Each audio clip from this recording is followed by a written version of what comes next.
Greenfield, land is our legacy. Our founders have nurtured these prized possessions for years. As stewards of these crown jewels, we develop these lands into communities that will remain relevant throughout the years.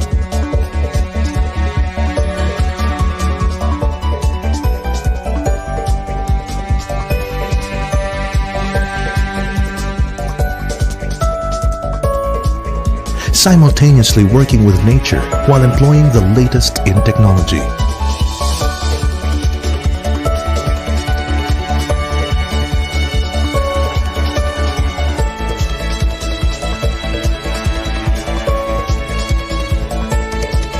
We provide spaces for leisure and opportunities for a thriving lifestyle.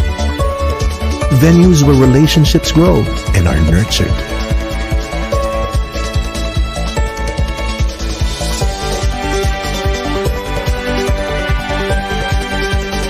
We build residential towers that are part of well thought out and planned communities.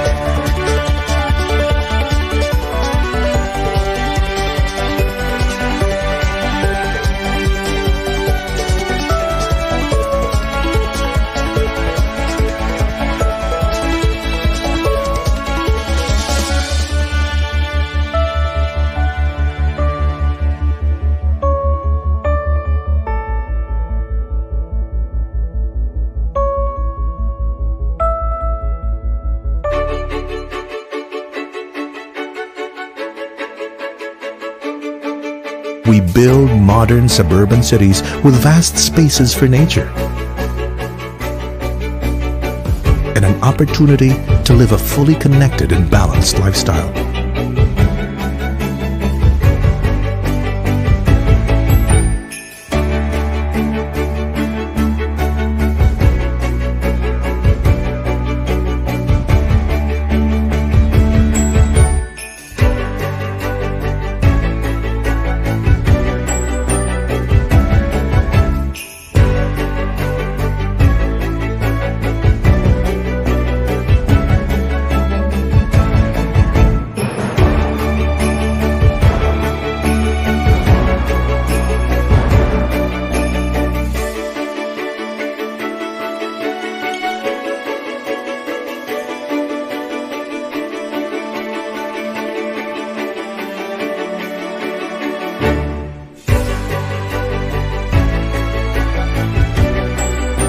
We provide living spaces that flourish with life and heritage.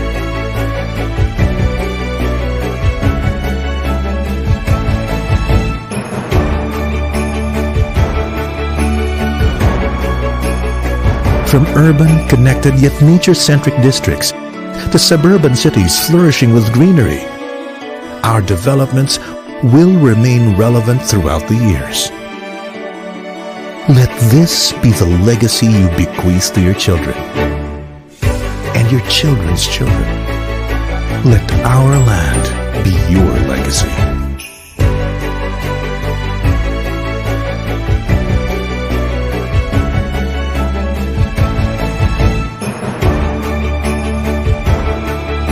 Greenfield, ours for generations.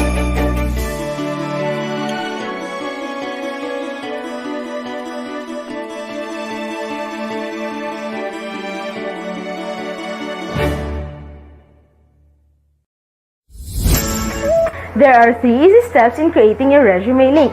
Let me show you how. Step 1. Register. Go to www.jobs180.com using any browser and click Register Now. Fill out all the information needed. In choosing your resume link, use your full name so that it looks professional and it's easy to recall by potential employers.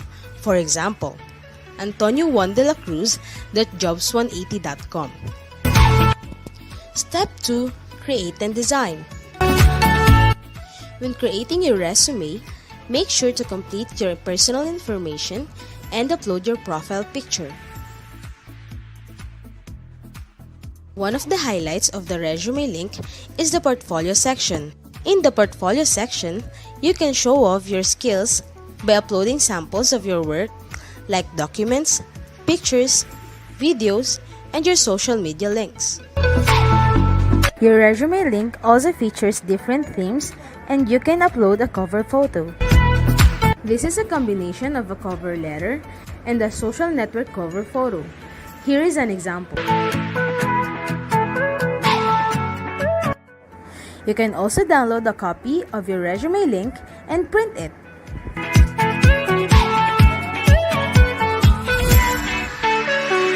Step 3. Apply for a job. There are many ways to apply with your resume link. First is browsing the job recommendations in your Jobs 180 dashboard. If you're qualified, click Submit Resume Link. So what are you waiting for?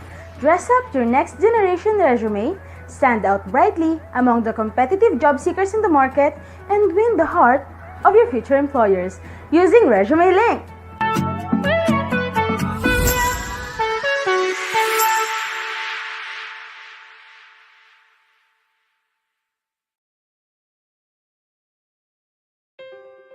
The clinical trial market as we know it is about to change. We're revolutionizing the current state aligned to disparate, slow, and often manual processes. Optum's vision is to transform the drug development process to one that is centered and grounded in real-world patient behavior and physician practice. Optum's ability to access this unique network and fold in the strongest data and analytics expertise will enable us to jointly bring life-saving drugs to the patients who need it most. Join us in this partnership to bring our shared vision for real-time, real-world healthcare research for real patients.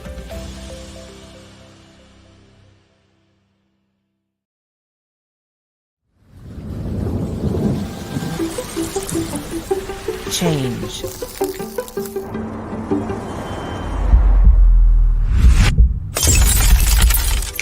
It happens when you least expect it, but also when you embrace it. At Accenture, we help the world's biggest brands thrive through change. Our people combine technology and creativity, expertise and experience, learning and collaboration, passion and purpose to make a difference for our clients, their customers, our company, and our communities. Behind every great change is a great human. Bring your skills, your curiosity, and your true self to your work every day. Let's do incredible things. Let's deliver on the promise of technology and human ingenuity.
All right, so good morning, everyone. Welcome to UST Legazpi Virtual Pavilion, a comprehensive guide to career and employment. So today we will be joined by speakers from jobs180.com, IBM, CDO Foodsphere, DOLE, and Center Religious Education.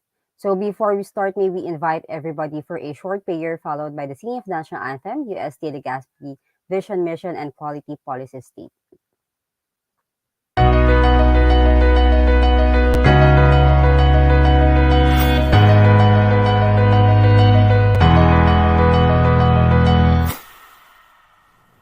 name of the Father, and of the Son, and of the Holy Spirit.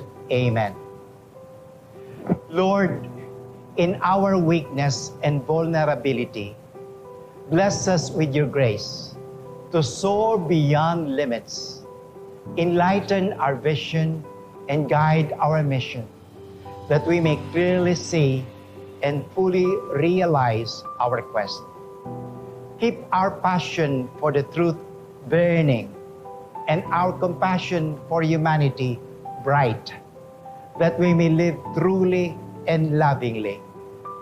Keep us in harmony with the universe, that we may be joyfully one with your creation. Yet above and before all, Lord, grant us the grace to love you with all our mind and soul and with all our heart and strength, that we may praise, bless, and preach according to your will. Make us Legazpi Thomasians, whole as a person and as a community in your wondrous name. This we ask and pray with a happy and grateful memory. Amen. In the name of the Father, and of the Son, and of the Holy Spirit. Amen.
We, the University of Santo Tomas Legazpi, in a life of truth and love, out of gratitude, envision the university as a premier Catholic institution of learning for Thomasians, whose minds and hearts are nurtured and molded for Christian social transformation.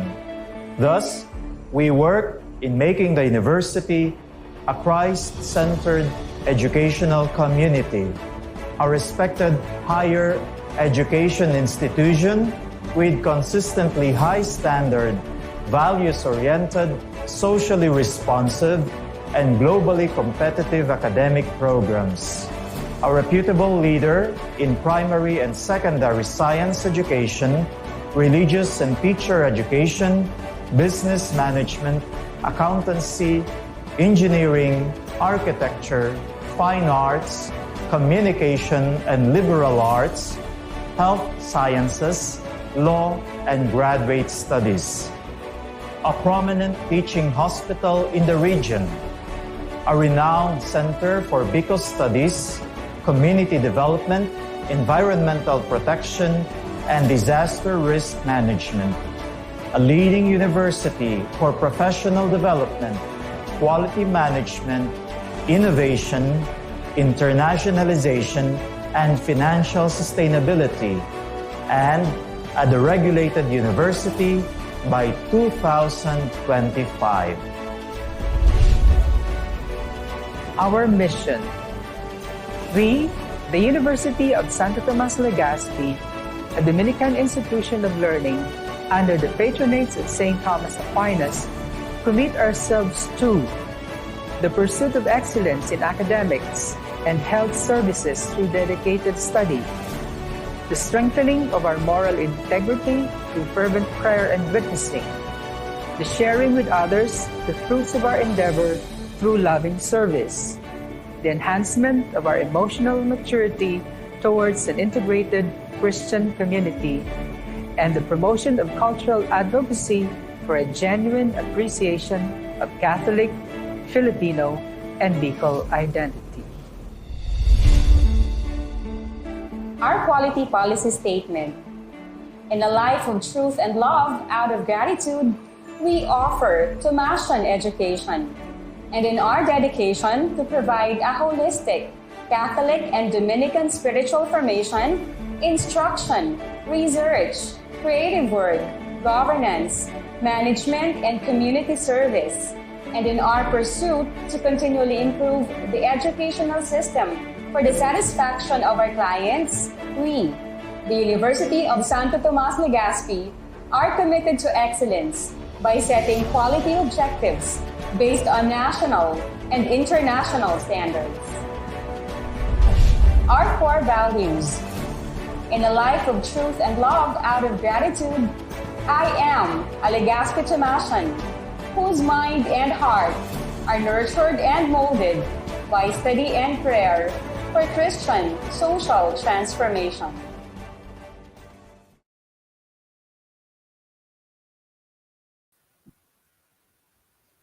All right, so again, welcome everyone. Ready na ba kayo? I hope you all are. And of course, by the way, my name is Joyce from jobs180.com. I will be your today's host, and we are live via Jobs180 Facebook and Jobs180 YouTube page. And we hope that everybody is excited to learn new things today. So to officially start today's session, may we invite Reverend Father Edwin A. Lau, OPMM Vice President for Administration and Finance, for the opening remarks.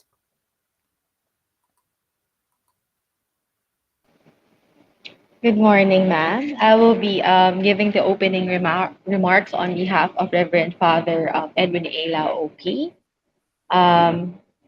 My name is Ms. Christina Azania, the Director of the Office of Planning and Development. Sir Kim Chua, our very loyal contact from jobs180.com and the entire Jobs 180 team, I'd like to thank you for staying in touch with UST Legazpi. I also would like to acknowledge the presence of Ms. Elisa Espadero, the Director of the Office of Media, Alumni, and Public Affairs, and Sir Jude Bausa, the Director of the Center for Religious Education, our dear students, and other stakeholders to this event. A blessed morning to all. It gives me great pleasure to give the opening message for this year's Pabalon. Pabalon is very dear to me. Sir Kim knows that. And this activity is one of the university's efforts to help its students achieve their goals in securing future jobs after graduation. So today, our students will be enlightened on the importance of building one's career path, knowing or determining where they want to go, and how to get there, most importantly. And from the title of itself, Pabalon, I believe na lahat tayo may babaunin pagkatapos ng event na ito. So I'd like to encourage everyone, especially the students, the graduating students, to learn as much as you can. And to, I always say this po in our previous Pabalon events, yung makukuha natin from this event depends on how much space we make room for ourselves. Kung may ipagpalagay nyo na may mga hawak kayong mga cups, and itong mga cups na to may iba-ibang sizes, kung gaano kalaki yung cup na dala mo during this event, ganoon din kadami yung pwede mong i-take in. So I encourage all our graduating students, pumili kayo ng cup na dadalhin nyo para sa event na ito. Para pagkatapos ng event na ito, siguradong may baunin kayo. And I would like to extend my deep thanks and utmost appreciation to again, of course, jobs180.com, the Office of Media, Alumni, and Public Affairs, and the Center for Religious Education. And with this, I formally open this event. Thank you very much and have a great day. All right. Thank you so much, Miss Sheena. So, apologies on the introduction po kanina, no? So, on behalf of Father Lau, so Miss Sheena gave the opening remarks. Thank you so much, Miss Christina, and good morning po. All right. So, thank you for that again, Miss Christina. And as usual, for our audience today, please comment your name, your year, and your course. And if you have questions later on, please type them in so we can answer them after the talk. The only interaction that we will be having po with our speakers is through the comment section. Okay, so through the comment section. So if you have reactions, if you have comments po for the topics today, please you may use the comment section. And please don't forget to tag and share this to your friends too. So kung wala pa sila dito, tawagin nyo na. Nakakapanghinayang naman if mamimiss nila itong opportunity na ito. No? So we have 5 topics for today. So marami-rami yan. And here's our schedule for today. So we have the first Legazpi Thomasian core values, our edge in the 21st century workplace, which will be discussed by Center Religious Education. Second is the online applications using resume link by jobs180.com, virtual interview and dressing up by IBM, and labor education for graduating students by DOLE. And last is discovering entrepreneurial skills by and managing finances by CDO Foodsphere. So once again, shout out to everyone who's here na. Again, please comment your name, your year, and your course. And as we go along, type in your questions so we can read it later. Sabi ko nga, wag kayong mahiyang magtanong. This is your chance to ask, guys, before you face the real adulting thing or the world of work. So medyo mahaba-haba ang ating session for today po, no? So sit back, relax, and let us all hashtag learn together. Okay, so kilalanin na po natin ang ating unang speaker. So for our first topic, which is the Legazpi Thomasian core values, our edge in the 21st century workplace.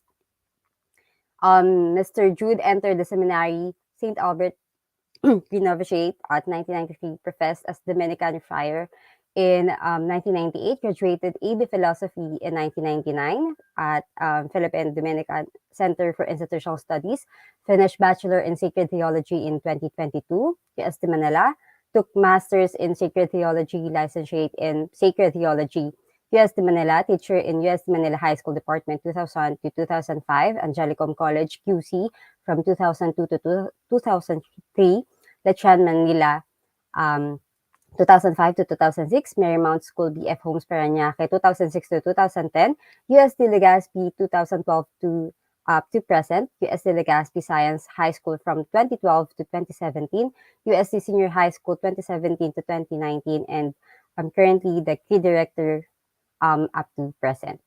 Again, Director of Center Religious Education, Mr. Jude Vincent P. Bausa, LPT, MA Theology. Hi, Sir Jude. Good morning po. Hello, good morning, Ma'am Joyce. Thank you so much for that very generous introduction. All right, sir. Can we now test your share screen? All right, sir. It's up po. So if you're ready, sir, I'll leave it to it po. I'll be back for the Q&A, sir. Good luck, Sir Jude. Thank you so much. Hello, good morning, fellow Thomasians. I am very much honored to share to you my expertise in terms of the formation that you have received in UST Legazpi.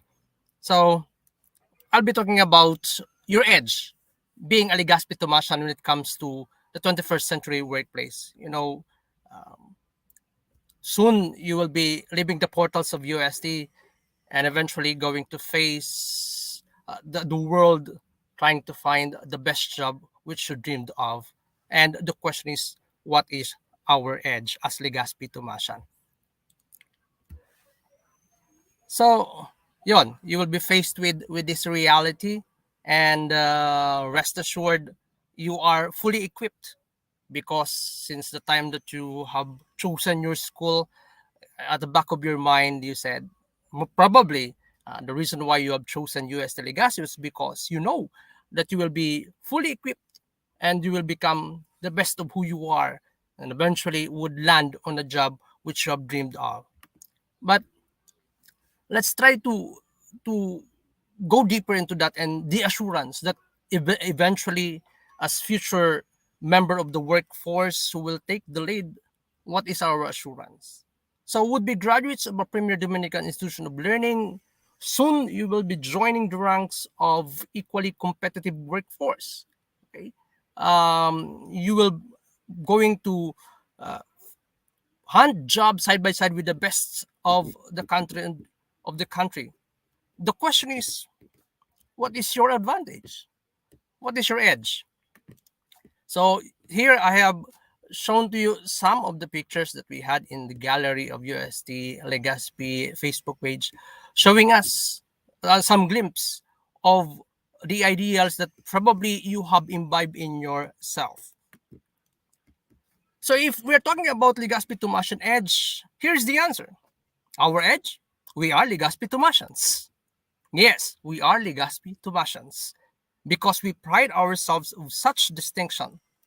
For such identity is carved from Christian, Dominican, and Bicol ideals. Those are the identities that we have assumed, my dear students, when you become Legazpi Thomasians. Christian, Dominican, and Bicolano, reflective of the values we, including us, strongly believe, steadfastly live, and firmly happy to die for. It is this identity that sets us apart from the rest. Okay? That makes us the best of the best. For the very reason that we are nurtured and molded and enriched to the best of who we can be. Actually, as stated, clearly stated in our vision, we are supposed to be agents of social transformation. And I suppose you have seriously imbibed that and integrated that into who you are. As Legazpi Thomasians, we all believe that a human person is not defined by what he or she does. That's the ideal. That's the context. That's the foundation that we have. One's action does not create one's identity. Rather, it is the other way around. It is the other way around, where our identity defines what we should do. That means to say, as Legazpi Thomasian and soon to be graduates of Legazpi, UST Legazpi, there are expected skills and capabilities from you. Because who the person is set his or her course of action. Indeed, we are Legazpi Thomasians, fully informed, holistically formed, and totally transformed to be excellent, academically excellent, values-oriented, and social responsible, globally competitive. That means to say we will never be left behind given these characters that we are supposed to have. So what is the proof of our edge? What is the proof? Well, you've been reciting this over and over again every time that we have a program or an activity. And as we recite this one, we try to imbibe them. Because Legazpi Thomasians are supposed to uphold and to conduct oneself into this. In a life of truth and love, out of gratitude, I am a Legazpi Thomasian, whose minds and hearts are nurtured and molded by study and prayer for Christian social transformation. Take note, I am for emphasis, I made it all caps, those values which we are emphasizing to you in your course of formation in the university. They are also in red. The values of life, the values of truth, the values of love, gratitude, study, prayer, and eventually all these values are set towards our very purpose, and that is to be agent of social transformation. I hope you really did your job seriously when you were while you were studying in UST. And comes your graduation, we are rest assured that you have fully imbibed all these values. That is your edge. Now, how let's try to evaluate what kind of workplace are we going to face once we graduate, and what is its impact in the needed workforce. This fast-paced era brought about by intellectual progress, technological advances, rapid changes in the economy, shifting demographics, sociocultural developments, and the like have reshaped the 21st century world of work. You are very well versed with that one, with that kind of reality. These changes have impacted the nature of work, the nature of jobs, the nature of our careers, and the nature of the competencies required in a modern workplace. Okay, so it's entirely different at the time when I was the one graduating from my school and facing the realities of job, and this time as there is this constant changing in the context of the workplace. Now it's more challenging, but no need to fear, because as I have said, you are fully equipped. So as we welcome the future, your future, definitely you are confident enough to face the challenges of the 21st century workplace. So what are the skills needed? Though one cannot fully catch up, yes, that's very true, because that is perfect with the change of the workplace. But one can prepare for career success, focusing on the fundamental skills needed to navigate these fast-changing times, or the 21st century skills, so-called. These skills are transferable soft skills. They would usually refer that as soft skills because it refers to your values, your inner personality that can be applied in variety of things which can help you to master some other technical skills. So you're going to face the workplace that is constantly changing and very challenging. So while you may see small variations in how 21st century skills are described and defined from group to group, there are three fundamental categories that classifies all the skills needed in a workplace. One is learning skill, second is literary skills, and third, life skills. If you're going to look closely to it, our core value answers those skills needed, particularly when it comes to learning skills and life skills. You will see later on as we move on. So just to explain further, learning skills are used to process and communicate information, which includes creativity, critical thinking ability, collaboration, and communication. And reflecting these skills most probably are already in you. Okay, that is the legacy that the university has given you. When it comes to literary skills, this is needed to develop informed researchers. Remember that we are a research university. That's why before you graduate, probably you have been doing your research.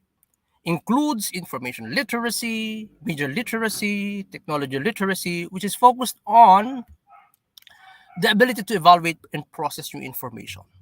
Okay. And lastly, life skills, which we are truly strong, needed to create a well-rounded individual that can thrive both in the personal and work lives, which includes adaptability, the leadership skills, your initiative, your efficiency, and social skills. So those are the skills needed in the 21st century workplace. So going back, what is now the role of our core values? Knowing that this is our edge. So how can we utilize that? How can we maximize that? So the role of the core value is to augment, to add to, is an add-on to the 21st century skills they already have. The Legazpi Thomasian core values, though not a new invention of this era, but a constant ideal ever since, is not off tangent to the needed skills of the contemporaries. It's not off tangent. It is necessary. On the contrary, these values we hold dear, strengthen, and cements the 21st century skills. So let's try to dissect this core value one by one for us to realize and to reflect. And if you were not able to imbibe it yet, maybe you still have time to inculcate all these values. We begin with the first one, the value of truth. What sets us apart? Vita Veritatis, life of truth. I would like to quote this famous word from Saint Dominic, the founder of the Dominican order. All brothers must search the truth, that they may preach the truth and be useful to the souls of others.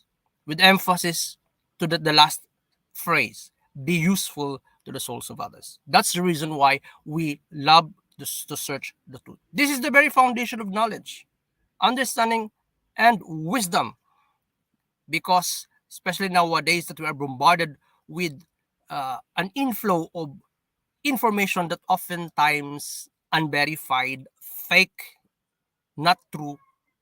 This is what we're going to combat as we embrace a life of truth. Most of the 21st century skills are hinged on this fundamental value. Nakakabit dyan. For example, critical thinking. Okay? You cannot have critical thinking if you do not adhere to what is true. Much more collaboration and the like. So that's how important truth is in every aspect of human life. That is very essential. Vita Amoris, life of love. This sets us apart because our possession of the truth will move us to charity, compassion for humanity, because the truth does not end up with just mere possession of it. Rather, the more that you know, the more that you love, as we usually say. Okay. We learn more. In the workplace, this value enables us to go beyond our way, to give more than what is demanded for the betterment of all. This enriches one's social skills and all life skills. So, in a workplace, you are not expected to be alone. That is why this value of love at its highest degree would help us in our social skills, in our relationship, not only with our peers, but also with our superiors. Next, out of gratitude, ex gratitudine. What does it mean? That all that we do is actually an expression of our thankfulness. Because as a Legazpi Thomasian, we always remember that everything is a gift. Gratitude stems from the recognition of a gift. One is grateful because one acknowledges that what one has are gifts from another person and especially from God. So what is the importance of gratitude in the workplace? Well, one thing for sure, a person who is full of gratitude is a person who is a joyful person. A grateful worker is a cheerful worker, a committed worker, a dedicated worker, because he or she works with enthusiasm and generosity. Because it is a gift, so we must be happy. Because it is a gift, so we must also give that as a gift in return. Eh kung wala ka ng gratitude na yan, lagi mo na lang iisipin, pinapahirapan ka sa work. Lahat ng ibibigay sa yung task, you'll have difficulty in fulfilling that if you don't have that sense of gratitude. The mere fact that you have the job, you should be thankful. Okay. So that's what we are teaching you. Next, equally important, vita oraciones, the life of prayer.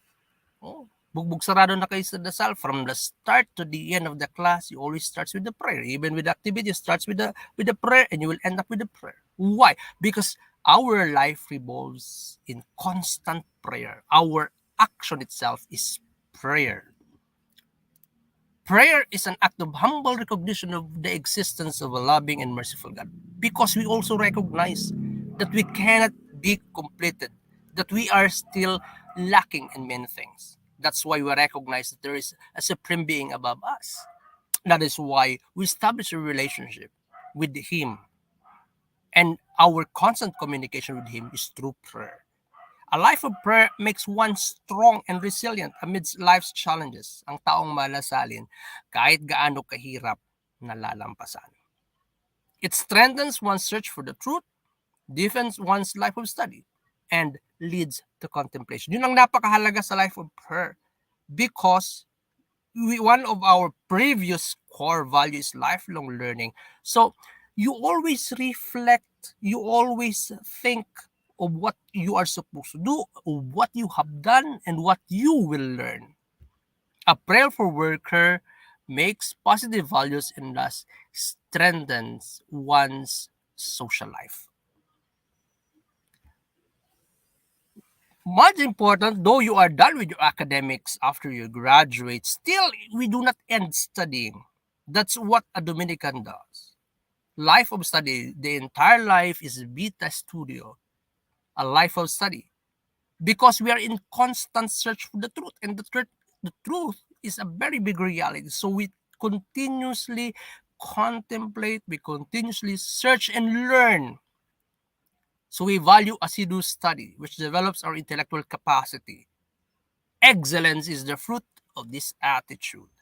Kaya nga, yung mga graduate ng UST Legazpi are supposed to be intellectually capable because they have imbibed in themselves the assiduous study habits.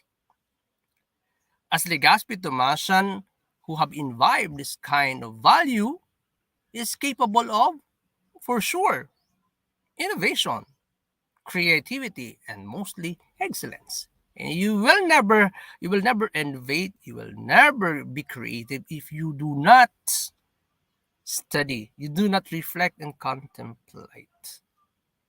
Hindi yung mga bagay na alam natin, hindi lang kusang biglang dumadating sa utak natin. Okay? We exert effort on that. And of course, lastly, pro-socialis mutatio, for social transformation.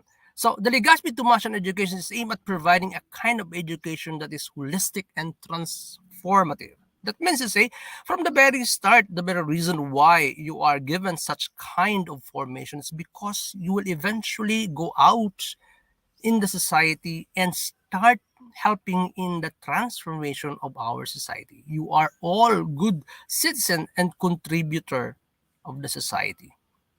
So, take note na, you know this from the very, even when you were kids, kapag tinatanong baga tayo, ano ba gusto natin at bakit yun ang gusto natin, it's because the bottom line is you want to help the society.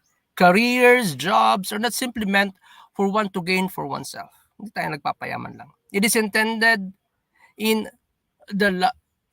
for the progress and development of the society. Okay. So, as a conclusion, when it comes to Thomasian education, being a Legazpi Thomasian, we are assured that our mind has been nurtured, our spirit has been enriched, because at Legazpi Thomasian truly is a well-developed and highly potential human person in the society, capable of affecting his or her workplace and co-workers to become even better. That is the mark of a Legazpi Thomasian. Since Legazpi Thomasian education is not only oriented towards academic quality and excellence, as you see that in the vision mission, it is also targeting moral uprightness, sense of service to humanity, emotional and spiritual maturation, in short, a total development of the human person. In short, a total package of a good person. Kaya nga, edge, nasa advantage kayo. Okay? Kung ako ang employer, most probably among the applicants, I would always capitalize on this person who have a total package of the person who has fully equipped, particularly when it comes to the life skills. So, therefore, the edge of the Legazpi Thomasian graduate, there, I have said it already, the core values which you have imbibed. So thank you so much and good luck in your job hunting in the future. Thank you.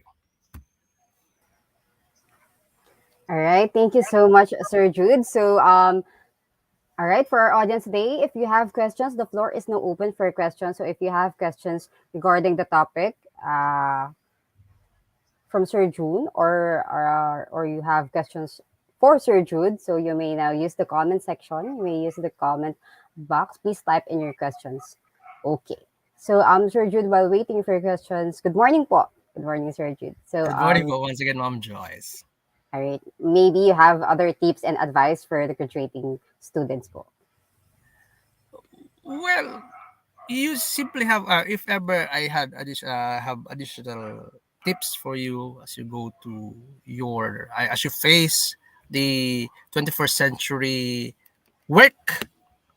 One is you have to hold on to whatever value that you have received in the school, even from elementary up, because all of these are very valuable. Remember that in a workplace, you will never be alone. You will always deal with people. And to deal with people is very challenging.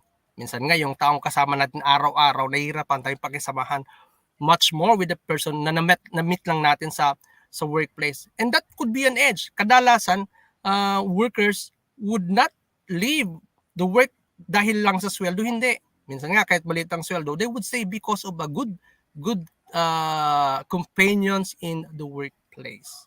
Yun ang dapat yung At saka, pangalawa, syempre, mahalin yung trabaho niya.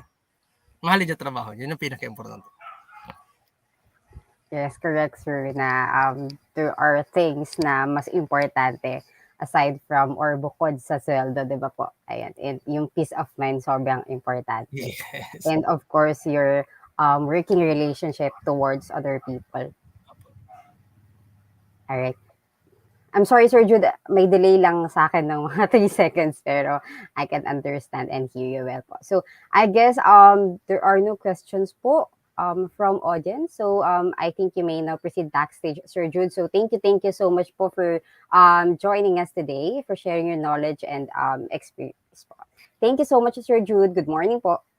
Thank you so much. Thank you so much. All right. Okay, so let's now proceed with our next topic, which is online applications using resume link. So for our second speaker, who has 20 years of experience in sales, marketing, business development, customer service, operations, business process, and human resources. He is a trusted resource speaker and has done over 1,000 plus career development seminars in more than 400 plus colleges and universities nationwide. The managing director from jobs180.com, Mr. Kim Chua. Sir Kim, take it away po.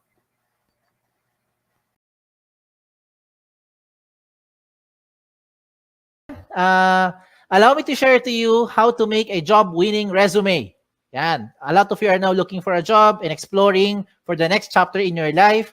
I hope that this session will be able to help you. No, not only you, but the people that you know that needs help in terms of how to make a job-winning resume. Yan. So yan na tinatawag natin resume link. A lot of platforms right now, mga online platforms are being offered left and right. But for you to know paano to magiging job-winning tool or job-winning resume to, meron akong checklist. So go with me, no, with all these checklists. Your checklist should include the following. Number 1, kailangan mag-stand out ka. When you look for a job, you have to be able to stand out. Because if you're not going to be able to stand out, then I think you'll just be part of the crowd. You'll be one of the next applicant na wala lang, na hindi mapapansin. Another thing that should be in your checklist is that you should only have one file. Hindi dapat maraming files na iba-iba sinesend sa mga companies. Mas maganda, isang file lang para pag sinend mo, lahat ng details mo nandoon na. Another thing in your checklist is that it should make the process more efficient. Ibig sabihin, mas mabilis mag-submit, mas mabilis makita ng HR, at mas mabilis kayo makontak for possible next steps na or possible job offer na. Now, another thing in my checklist is that dapat tipid ito, wala itong gastos. The tool that I will show you today, wala itong gastos. Libre po ito. At higit sa lahat, itong pinaka-importante sa lahat, this should be in your checklist. The tool should be secured. Okay, more than anything, importante talaga ang data. Pero ang data ninyo, dapat yung protectionan. And using this tool, this is the most secured resume kung tawagin. Bakit siya tinawag na most secured resume? Let me go through the next slides na. Okay? Ito ang tinatawag na resume link. Okay? A personalized URL for anyone can open online anytime. I will use an example para makarelate kayo. If you are John Santos, ang link mo or resume link mo pwede maging johnsantos.jobs180.com. Ganun lang kasimple. At yan na po ang resume link nyo. So how do you make one? Go with me through the 3 simple steps. First step is you have to register. Absolutely wala tong bayad. Libre po ito. How do you register? You go to the website of jobs180.com. That's www.jobs180.com at dun ka mag-register on the upper right side of your screen. Now, as you do that, you have to put the basic information. Okay? So, alam nyo na ano mga information yan. Hindi ko na isa-isahin. Babawasan nyo naman at alam nyo naman ano dapat ilagay. Now, as you create your account, you have to use a valid email.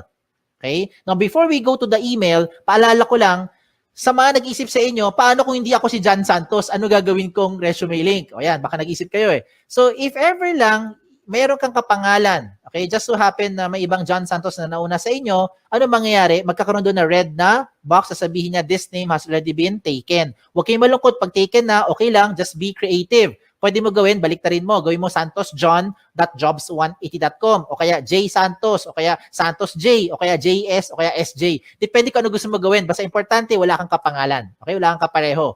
Now, when you do this, huwag kayong OA. Do not create yung mga ganong klaseng over-creative na mga resume link because it doesn't look professional. Imagine submitting to a company with your resume link that says eljablo.jobs180.com. Hindi yan mukhang professional. Okay? Now, when you register, please use a valid email. Ito yung emphasis ko lang sa pag-create nyo ng account na dapat gamitin yung email, yung nabubuksan yung email, kagaya ng Gmail, Yahoo, or any email na nabubuksan nyo. Do not create, example lang yung mga email na kagaya ng ganito, patricia@facebook.com na email. Huwag kang gagamit ng joseph@facebook.com na email to register. In short, huwag mong gagamitin yung @facebook.com na email. Because if you use @facebook.com na email, you will no longer be able to receive notification being sent to you by the companies as well as jobs180.com. Importante po na nabubuksan nyo yung email nyo kasi kailangan mo i-verify yung account mo. Okay? It is very important that you verify your account as a proof na ikaw nag-register at pangalawa, para ikaw ay makapag-apply. If you don't do this, if you don't verify, walang mangyayari sa account nyo. Okay? So, sayang lang. So, you have to verify to finish the first step. Okay? How do you verify? Just open your email, look for the link, click mo yung verify, you're done with the first step. Okay? Tapos na yung first step. Ano yung first step? Register. Wala tong bayad. Let's go to the second step. Ang second step, ang pinaka-logical sa lahat. Kailangan kumpletong detalye nyo. So how do you do that? You go back again to your account by going to the website of jobs180.com. This time, hindi mo kailangan mag-register. Ang gagawin mo, mag-login. Pag login mo, lagay mo dito yung email nyo or resume link nyo, kayo lang may alam yan, at lalo na yung password nyo na kayo lang talaga may alam yan. So when you do that, you now go inside your account. Pag nasa loob na kayo ng account nyo, ano gagawin nyo? Mabilis na lang ito. Fill in the blanks. Okay? Now, I don't have to go through all the information here because definitely, alam mo naman pag sinabi ditong name, malamang pangalan nyo. Pag nakalagay dito address, malamang address nyo. Diba? So, you put all the information ninyo dito. Okay? Lagay nyo. Then, what else do you put in here? Importante po, lagay dito lahat ng posibleng paraan na pwede ka makontak ng isang HR. Kagaya ng social media account nyo. Diba? Hindi lang email tsaka phone number. Bakit? Most of the time, ano nangyayari? Okay, let me tell you. Marami sa inyo nilalagay nyo phone number nyo. Pero pag tinatawagan kayo ng HR, hindi nyo sinasagot. Lalo na pag hindi mo kilala. Hala, sino kaya ito? Hindi mo sasagutin. Diba? Kasi takot kayo, baka nagsascam or whoever yung tumatawag. So, ano mangyayari sa mga HR? Mag-i-email kami ngayon sa inyo. But you don't open email more often than you open your social media account. So, I recommend lahat ng posibleng paraan na pwede ka makontak na isang HR, ilagay mo dito. Kagaya ng mga Facebook nyo or Twitter nyo para mabilis ay makapag-PM. Private message, makapag-invite for the next step. Okay? What else do you put here? You also put here your work options, yung mga work experience nyo. Pagdating po sa work options, you can see on the screen, you have 4 options na pwede nyo pagpilian. Parang switch lang yan. Yes, no switch, on, off switch. So you can choose here, example, looking for OJT, lagay mo yes, if you're looking for OJT right now. And later on, pag hindi na, turn it off. Edi lagay mo na no. Diba? So depende yan kung anong mas trip nyo or anong mas pasok dun sa hinahanap nyo right now. What the system will do is it will try to match you with companies who are also looking for the same profile with what you have. Yan yung kagandahan ng tool natin. Hindi mo kailangan mag-door-to-door para mag-submit ng resume link ninyo. Okay? What else do you put here? You put here your school under education. Even later on, okay, pagka-graduate nyo, you can also put here your schools. Yung mga nag-take pa kayo ng further studies, pwede mo rin ilagay dito. Okay, so walang limit sa space yan. Pagdating mo sa seminars attended, ganun din. Kahit gano'ng karami, pwede nyo ilagay dito. Kahit magkopyahan pa kayo. Just make sure lang alam mo yung seminar na yon. Kaya baka matanong ka sa interview. Pagdating po sa certification, ganun din. Put all the certification programs that you've had, you put it here. Okay? When it comes to the achievement, do not limit your achievement only inside the school. Hindi lahat na nakikinig ngayon ay Dean's Lister. Hindi kayo lahat dito ay honor student. Diba? Ayan, nag-agree marami sa inyo. So, hindi lang po ang achievement nakabase sa academic excellence. Some of you are student leaders. So, if you're active sa school, you also put it here kung ano yung mga pinagkakaabalahan nyo. And hindi lang sa loob ng school, even outside the school. If you're active in your barangay, halimbawa, isa kang tanod, ilagay mo dyan. Diba? Yan yung mga achievement ninyo. So, you put it here. Bakit? Because what you're doing now is you're trying to market yourself more effectively to that prospective company. Okay? Now, when it comes to the skills and languages, ito yung common observation namin mga HR. Pagdating sa skills, nilalagay mo lang na skills yung mga umiikot lang sa course nyo.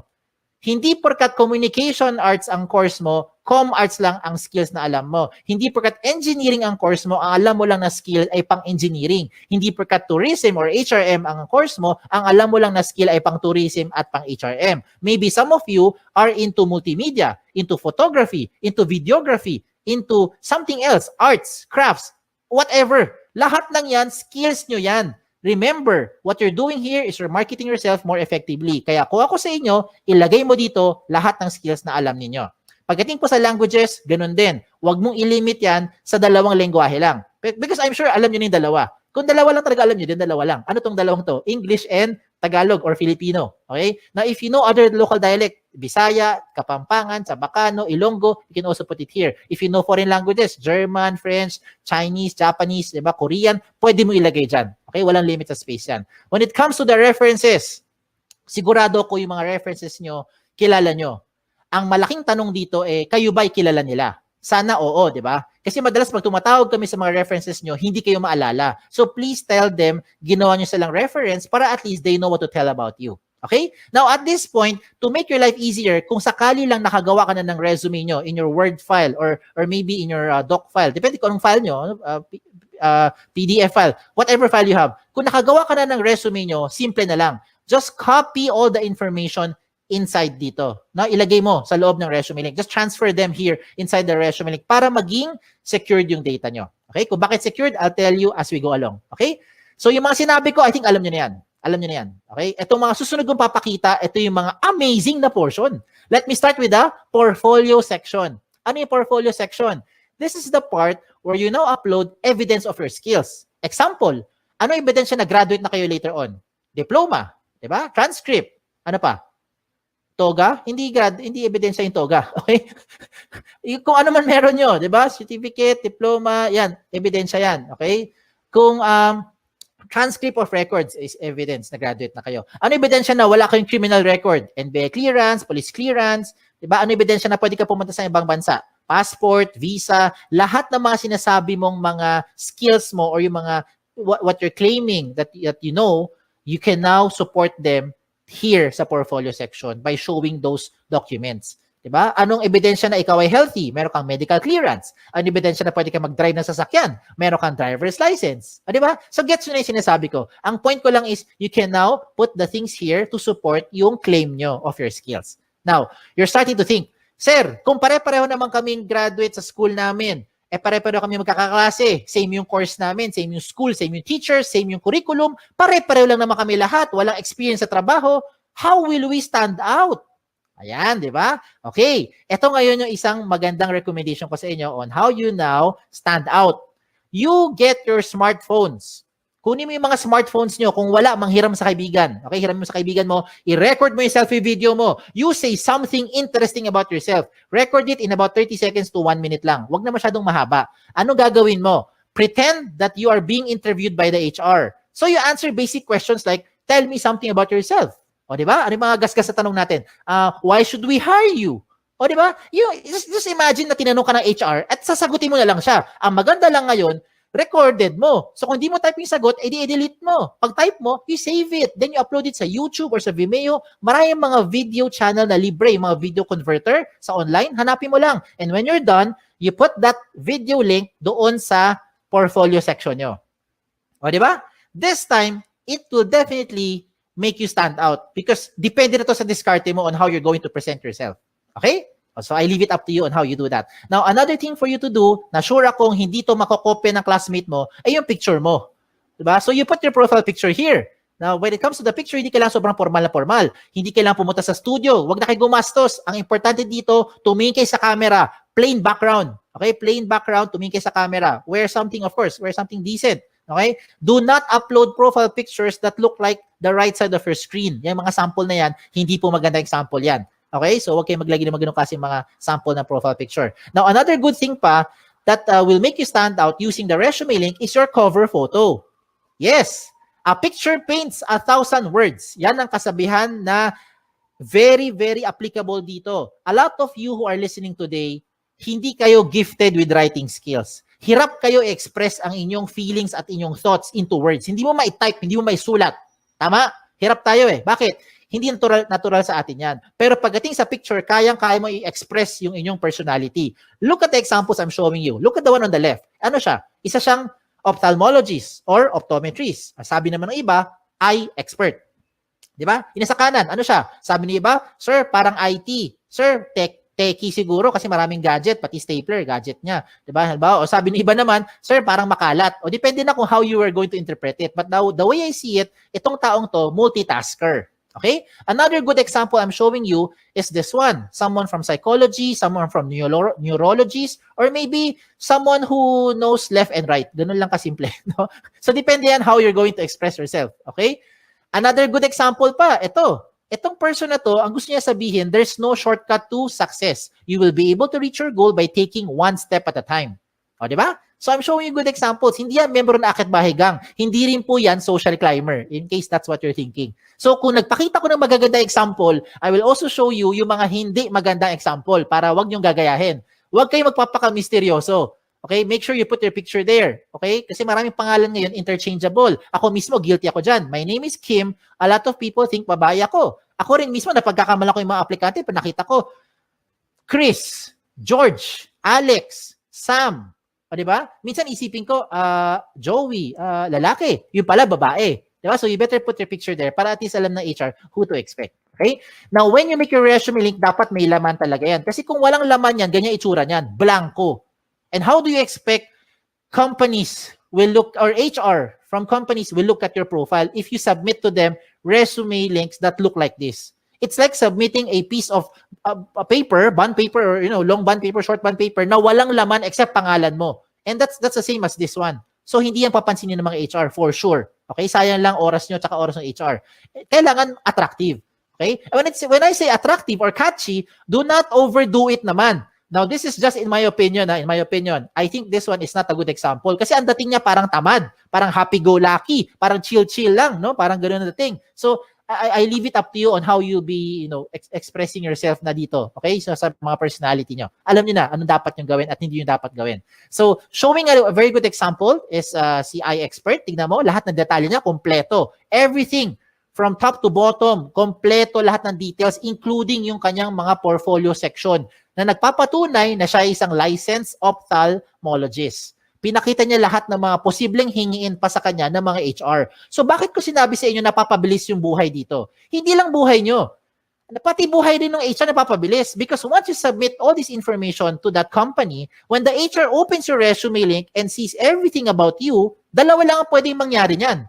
One is, nahuli mo attention, gusto kanya ngayon kausapin or schedule for the next step, like interview or possibly job offer, or hindi ka nag-fit. Yun yung second. Di ba? Para at least, ang maganda rito, hindi na pabalik-balik, hindi na siya tatawag para sabihin, hello ma'am, meron ka bang evidence na graduate ka na talaga sa school na yan? Can you send me your transcript? Di ba? Can you send me yung mga evidence or yung mga sample skills o sample work mo kasi you are in IT or in graphic design? Di ba? That's yung ibig ko sabihin. Huwag nang pabalik-balik, sayang yung oras. Okay? Time is of the essence, lalo na ngayon. So you put everything there, at least pag nakita ng HR, diretso na kagad sa pagprocess sa inyo. Okay? A lot of you are now thinking, Sir, pag gumawa ako ng resume link at nilagay ko lahat ng information ko dyan, baka naman yung mga data ko nakakalat na sa buong mundo. Baka naman yung mga information ko nakalantad na sa buong internet. The answer is, no. Kaya nga siya tinawag na the most secured resume. Okay? Bakit siya tinawag na most secured resume? Because you have the ultimate control over your privacy settings. Follow the screen. Inside your dashboard, when you log in, you can go to your settings. Sa settings mo, to be specific, puntahan mo yung privacy settings. In your privacy settings, you choose the information that you want to show in public. Halimbawa lang you do not want to show your birthday. What do? Turn it off. Ayaw mo pakita yung address mo. What do? Turn it off. Ayaw mo pakita ang inyong references. What do? Turn it off.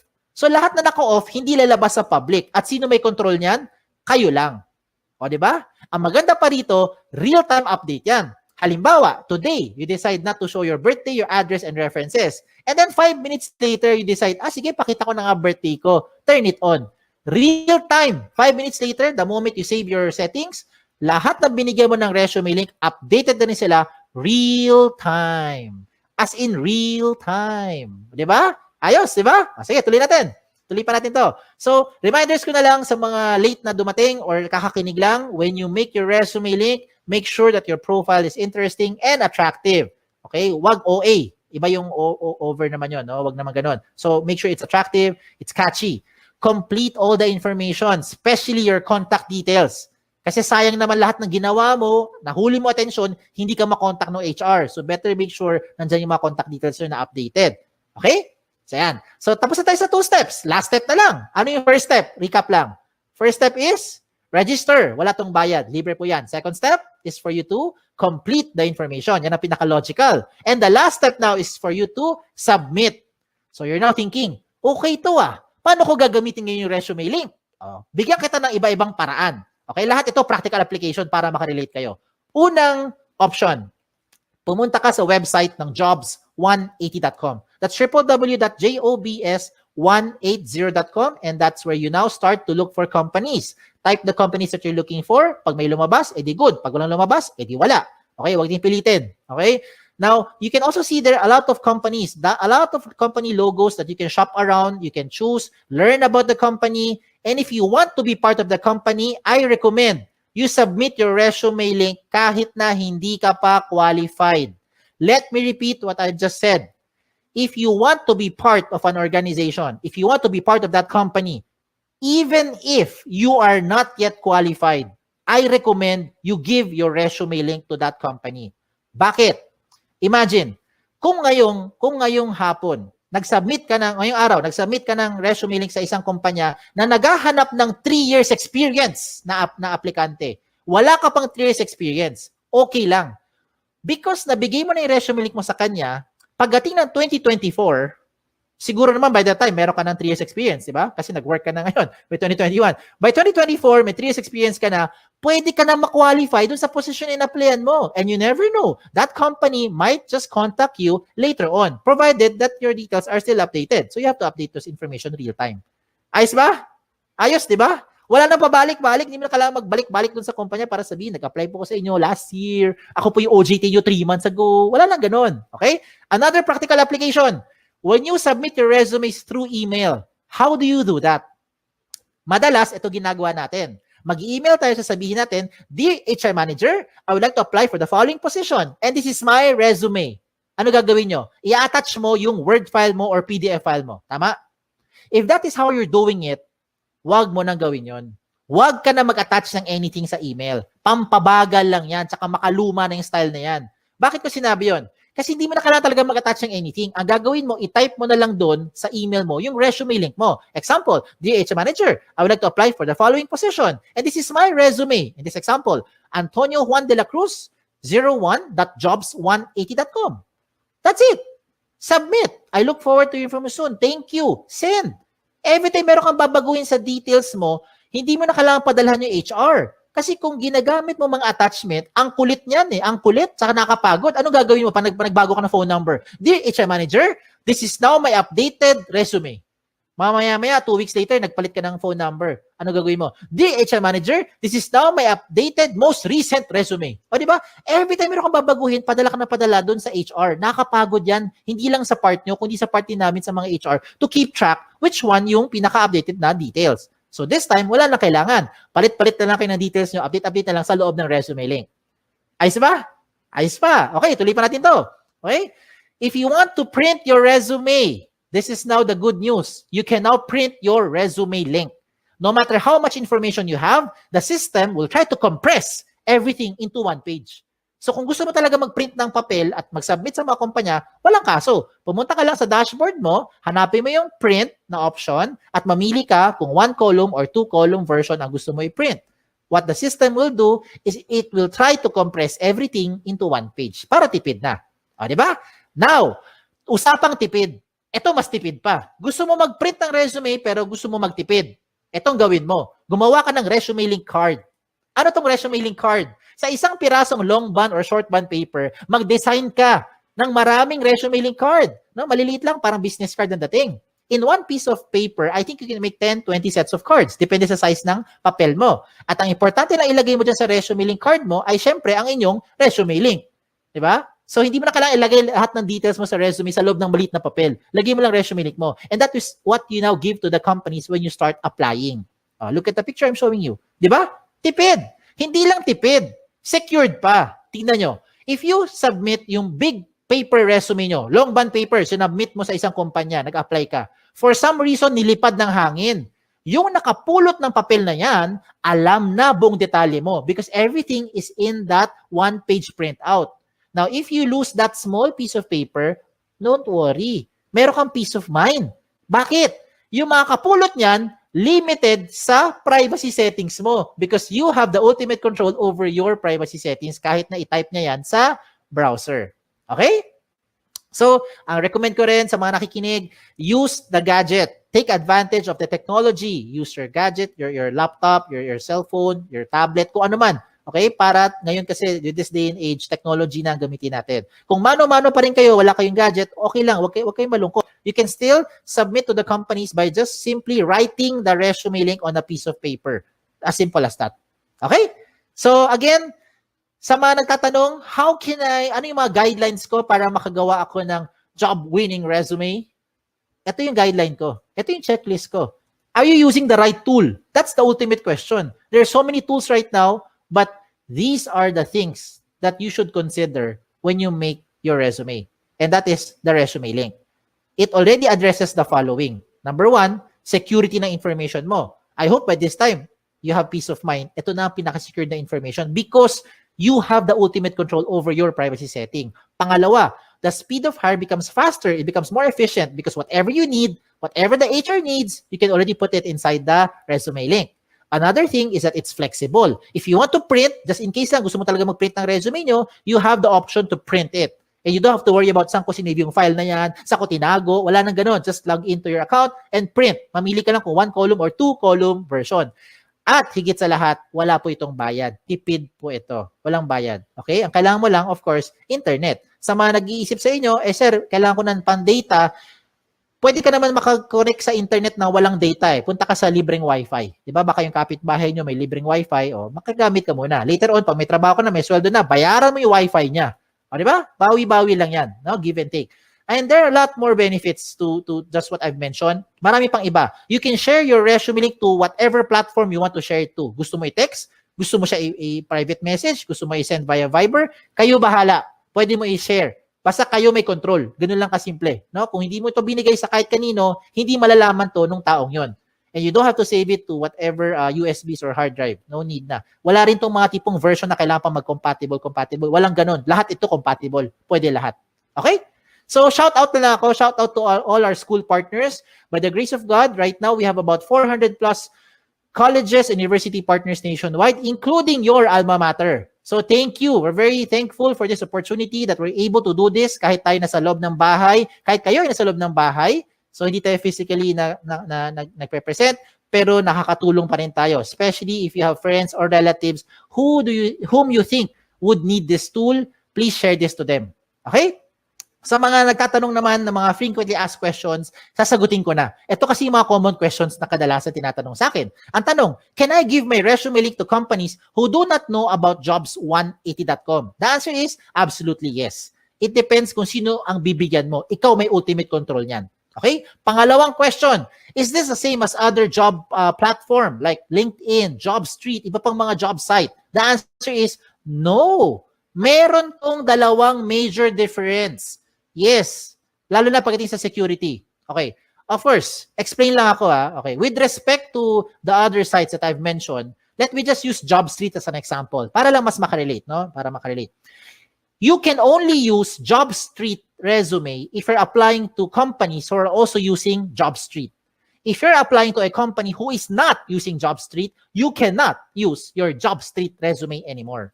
With your resume link, you can use this to any type of company, any platform, wherever they are. Kahit sa loob ng Pilipinas or sa labas ng Pilipinas, pwede mong applyan. Kahit hindi niya alam ang Jobs 180, basta alam niya ang resume link mo, pwede niya mabuksan ang profile at makita according to your settings. That's the first difference. Pangalawang difference, kung nabigay mo na, kung na-submit mo na ang JobStreet resume mo sa isang company, wala ka nang pwedeng baguhin. Lahat ng data mo nandun na yan sa HR. Yes. Hindi na magbabago yan real time. With your resume link, na-submit mo today, mali pala number mo, na-submit mo today, mali pala yung spelling mo, you can always edit it. Enter, save it. Real-time update. Lahat ng bigyan mo ng resume link, updated real-time. Ayos? Okay, tuloy tayo sa number 3 question. Number 3 question is the easiest question. Ang tanong dito is, can I keep my information secured? I hope by this time, na-convince ko na kayo na ito na ang pinaka-secured na platform. Okay? That's the reason why I'm sharing this to you. Okay? Number 4, I think this is the most important question. How often should you update your resume link? Ang sagot dito, hindi araw-araw, hindi linggo-linggo, hindi buwan-buwan, hindi taon-taon. Ang sagot dito ay every time. Every time na meron kayong babaguhin, lalo na ang contact details nyo. Yan ang importante. You have to update your contact details every time na meron kayong papalitan doon. Kasi yan yung paraan para makontak kayo ng mga companies. And the last question is just a trivia. Why is this called jobs180.com? This is called jobs180.com because we want to turn your life around. Yan, di ba? 180 degrees. Hindi siya 360. Kasi kung 360, bumalik ka lang kung saan ka galing. Di balik-balik ka lang, balik-balik ka lang, balik-balik ka lang. Di wala nangyari. Di ba? So you have to do it 180 degrees. It's a straight line towards your career goal. Okay? Just in case may tanong pa kayo, nahiya magtanong, pumunta lang kayo sa website namin, sa jobs180.com, or email us, email me, here sa info@jobs180.com. Like us on Facebook, follow us on Twitter, follow us on Instagram para makakuha kayo ng mga latest trends in recruitment. Okay? Again, my name is Kim Chua. Don't forget yung wa. Okay? Baka Kim Chu lang maalala nyo. Na nagsasabing, be safe at isang magandang araw po sa inyong lahat. Thank you. Alright, so thank you so much, Sir Kim. Ayan, so medyo ano lang ang background. Okay, so the floor is now open for questions, guys. So if you have questions regarding resume link, if you're curious about resume link, you may now use the comment section, comment box. Please type in your questions. Okay. So, hello, Sir Kim. Good morning po. Hello. Yes, nandito ako sa labas ngayon. Halata nga, sir. Medyo may... Halata. Hindi na obvious. May sound ng konti. Okay. Pero, okay naman. Okay, so while waiting for questions, Sir Kim, so of course, I believe the audience would like to know more about resume link, the advantage, the benefits of having resume links. Okay, maraming advantages ito, no? Actually, kung napakinggan niyo yung mga pinagsasabi ko, sobrang dami talaga. But if I'll put it on practical application, these are the reasons why I recommend that you start creating your resume link. Huwag nyo na antayin yung time na kayo maghanap ng trabaho, tsaka pala kayo magto-throwback, mag-iisip ano ba mga pinagagagawa ko, ng mga achievements ko nung ako ay in my earlier years. So regardless of your year level right now, whether you're in your freshman year, sophomore, junior, or even if you are in senior high school, or kayo ay may in-between jobs, graduate na kayo, no? At kayo ay nag-explore din, or hindi kayo nag-explore ng trabaho, pwede kayo gumawa ng resume link. Ano yung mga benefits? Una sa lahat, you will be getting job matches. Dun pa lang, it's a very practical benefit na because the job matches that you'll be getting are according to the profile that you'll be creating as well, depending on the type of profile that the companies will be looking for.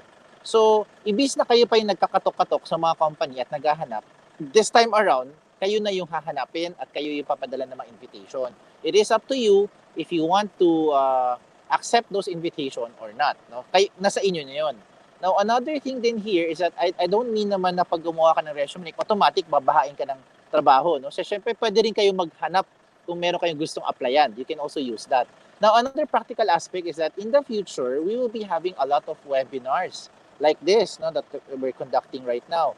And virtual career fair din. Meron tayong mga featured job fairs natin na gagawin natin sa school ninyo. So, ano yung advantage niyan? Ang advantage yan is when you have your resume link, you'll be getting those invitations. And it is up to you pa rin if you want to accept those invitations or hindi. Okay, so ang maganda is you're getting those invitations. At least you're in the loop. So, yun yung nakita kong mga advantages at practical, very practical na application. Okay? Ayan. All right, thank you, sir. So, kanina, sir, thank you, Sir Kim. So, kanina you've mentioned po na the audience or the job seeker can submit their resume link to companies na hindi kilala sa Jobs 180 po, no? That's correct. Yes, so ganun kagaling si resume link. So, Sir Kim, so para sa mga nasa Legazpi, so they can apply sa mga companies na kahit... Actually, tama. Kahit hindi lang sa Legazpi, kahit wala kayo sa Legazpi, kahit biro ko nga, kahit nasa ibang planeta tayo, basta may internet connection, okay, you can use your resume link to apply to those companies. All they need to do is to type lang your resume link to any browser, whatever browser they're using, Google Chrome, Firefox, Android, Safari, whatever gadget they have. Pwede nila i-type yan, and they'll be seeing yung profile ninyo according to your privacy settings. So, importante rin yan kasi very convenient. No? You don't have to worry about, saan ko ba nilagay yung USB ko? Di ba? Minsan, nag-a-apply ka ng trabaho. Dati nga, mayroong isa nag-share ng very successful, tawag dyan, testimonial, no? It happened a long time ago, around 2016, if I remember it right. This lady went for a vacation. Nagbakasyon sa Dubai. Imagine na, nagbakasyon lang siya. Okay? With no intention, that was December, during that time na pumunta siya, at nagbakasyon.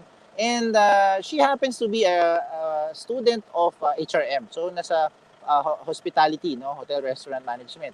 And then, she encountered the HR of that company. Of the hotel that she was staying. And nagkataon lang din, no, wala naman talaga siya intention mag-apply ng trabaho, nakita niya may opportunity at nakausap niya yung HR doon at hiningi sa kanya yung resume because alam niyo naman, 'di ba, sikat na tayo mga Pinoy, 'di ba? Kilala tayo as very hospitable, no? Very masisipag tayo eh. So kilala tayo sa buong mundo. No, ngayon ano nangyari? Natanong lang sa kanya, if you want to be part of this company, do you have a resume? At that time, vacation mode. Syempre, wala siyang dalang resume, 'di ba? Pero naalala niya meron siyang resume link. So what she did, she gave her resume link to the HR and then told the HR that to check it out maybe after a day or two kasi kailangan lang niya update yung mga ibang information. And fast forward, back to nasabing very successful testimonial yan kasi after she graduated, that was around April na, summertime, she sent the testimonial message. Sabi niya that she, at that time, was already employed dun sa hotel na yun. Diba? So bumalik siya dun sa Dubai, not for vacation anymore, pero for full-time trabaho. Now, I'm not saying this because I want you to explore opportunities outside of the country. Hindi ko sinasabi yan. I'm saying lang, it's because ganun ka-useful yung resume link. So, kahit saan mo siya dalhin, basta hindi mo makalimutan yung resume link mo. And I hope hindi mo makalimutan because pangalan mo lang naman yan kadalasan, di ba? So, yun, it's very useful. They just have to update it lang anytime na kailangan mo siya i-update. Okay? Ayan. Grabe, ganun ka-convenient gamitin sa resume link. So, you do not have to bring hard copies ng resume mo or flash drive para anytime na you have to print, hindi na. So, you have to memorize lang the link of the resume and then boom, you can apply na anytime, anywhere, di ba po? Yes, okay. That's correct. So, okay. So, Sir Kim, we have question from Sir Thomas Renyola Jr. So, question is, what are some no-nos during job interviews? No-nos during job interviews. Okay, by the way, no, sir, bago ko sagutin yan, ipa-plug ko lang din. We have another speaker who will talk about dressing up at saka interview questions. So, yan yung, I will leave some of the other answers then to the next speaker. Pero, para sagutin yung tanong mo, di ba, baka sabihin mo, di ko sinasagot, no? I'm stalling the question. Hindi, biro lang. One of the no-nos para sa akin when you apply for a company is that you don't do your research. Yan yung para sa akin, pinaka-simple lang. It's the simplest boo-boo. No? Bakit? Pag tinanong ka ng HR ng isang simpleng tanong, very simple, ano yung tanong na to? What do you know about the company? And you cannot answer that simple question. Tapos na ang story. Okay? Alam na natin sino ba talaga ang nag-prepare, sino ba talaga ang hindi nag-prepare. Okay? I encountered applicants before. I even asked them, although in a different way lang, hindi ko sinabi ng what do you know about the company, pero ang tanong ko is, why did you apply for this position? Tapos ang sagot niya, what position nga ba, sir? So ako parang, 'di ba, nag-a-apply ka sa trabaho na hindi mo man lang alam ano ina-applyan mo. Doon pa lang may problema na. Okay, ibig sabihin nun, it's a reflection of that applicant na hindi talaga siya prepared. And for me, the biggest no-no or biggest boo-boo para sa akin is going to an interview, going to that, kumbaga going to the battleground na hindi ka man lang prepared. 'Di ba? Wala kang man lang hinanda sa sarili mo, hindi mo man lang alam sino yung kalaban mo. 'Di ba? So yung ganyang scenario, wala na. You're just wasting your time. And sorry to say, yun nga, you will never get through the next step. Okay? Unless lang siguro, it takes two to tango. Lagi ako nagbibiro, it takes two to tango. Kung yung HR, hinire ka pa rin niya, even if wala ka talaga alam about the company, you don't even prepare about your job application, and then, sabi ko nga, you can dance, no? You can dance with the HR, kasi dalawa kayo eh. So, ganun yun. Ganun lang yung scenario. But then again, just to answer your question, please do your research. Okay? To everyone who's out there listening, please do your research before ka lumusob sa yung mga job application. Okay? There. All right. Thank you, sir. And of course, to encourage the graduating students more to create resume links, Sir Kim, can you cite other or the best features po of resume links? Okay, by the way, isa rin to sasagutin ko na yung tanong mo rin, ano yung isang best feature ng resume link? At the same time, to follow through lang, doon sa sinabi ko earlier, you can apply to as many companies as you want. Yan yung isang maganda sa resume link. No? But remember, sabi ko nga, no, do your research. No? Wala namang pumipigil sa inyo kung ilan yung gusto mo applyan. Diba? Kahit na 10, 20, 30, even you're looking at hundreds of companies or positions you want to apply to, just make sure lang you do your research. Now, one of the best feature, no, sabi nga ni Ma'am Joyce, one of the best feature ng resume link is that when you apply to companies, and you decide, aside from the security feature, of course is already there. Sinabi ko na yan. Yan yung isa sa mga key, very unique, no, for this tool. You can always edit and update your information real time. And in putting it into practical application, ito yung isa sa mga nakikita kong pwedeng mangyari because you're using your resume link. Una, nag-apply ka sa kumpanya, okay? Iko-compare ko lang to sa traditional type of format, traditional type of resumes. When you submit to a company yung resume mo, ano mangyayari? Pag may changes ka na babaguhin, halimbawa lang nagpalit ka ng phone number, no? Or nagpalit ka ng address, or you discovered meron kang typo error dun sa body ng resume mo, hindi mo naman pwede yun basta i-edit lang tapos nagre-reflect real time dun sa HR. What you need to do is you need to edit it and then you have to reprint, 'di ba? Reprint again. Now if you printed already 20 sets of resumes na alam mo may typo error, alam mo na yun na may mali yun, for sure hindi mo na yun submit sa ibang kumpanya. Paano kung hindi mo pa nagagamit ni isa? So yung buong 20 na yun, papalitan mo lahat yan, di ba? You have to reprint again. So una pa lang, doon pa lang magastos na, matrabaho na. Now, doon na tayo sa nakapag-submit ka na. Okay, na-submit mo na sa company. Ano yung isang magandang feature din ng resume link is that when you have already applied to a company and you decide for whatever reason to withdraw your application, okay? Now again, comparing it to the traditional type of format, anong pwede mong gawin? Babalik ka sa kumpanya, di ba? Sabi mo, hi ma'am, hi sir, HR. Nag-apply po ko sa inyo 3 months or 6 months ago. I decided not to pursue my application anymore. May I request for the copy of my resume that I submitted to you 3 months or 6 months ago? Diba? You may do that. Of course, you may do that. Okay? You have all your right to do that. Pero ang tanong doon is, yung HR ba, nandun pa ba yung file mo? Baka kalkalin pa niya, hahanapin pa niya kung saan man niya tinago yung file mo. Or baka naman na-shred na niya.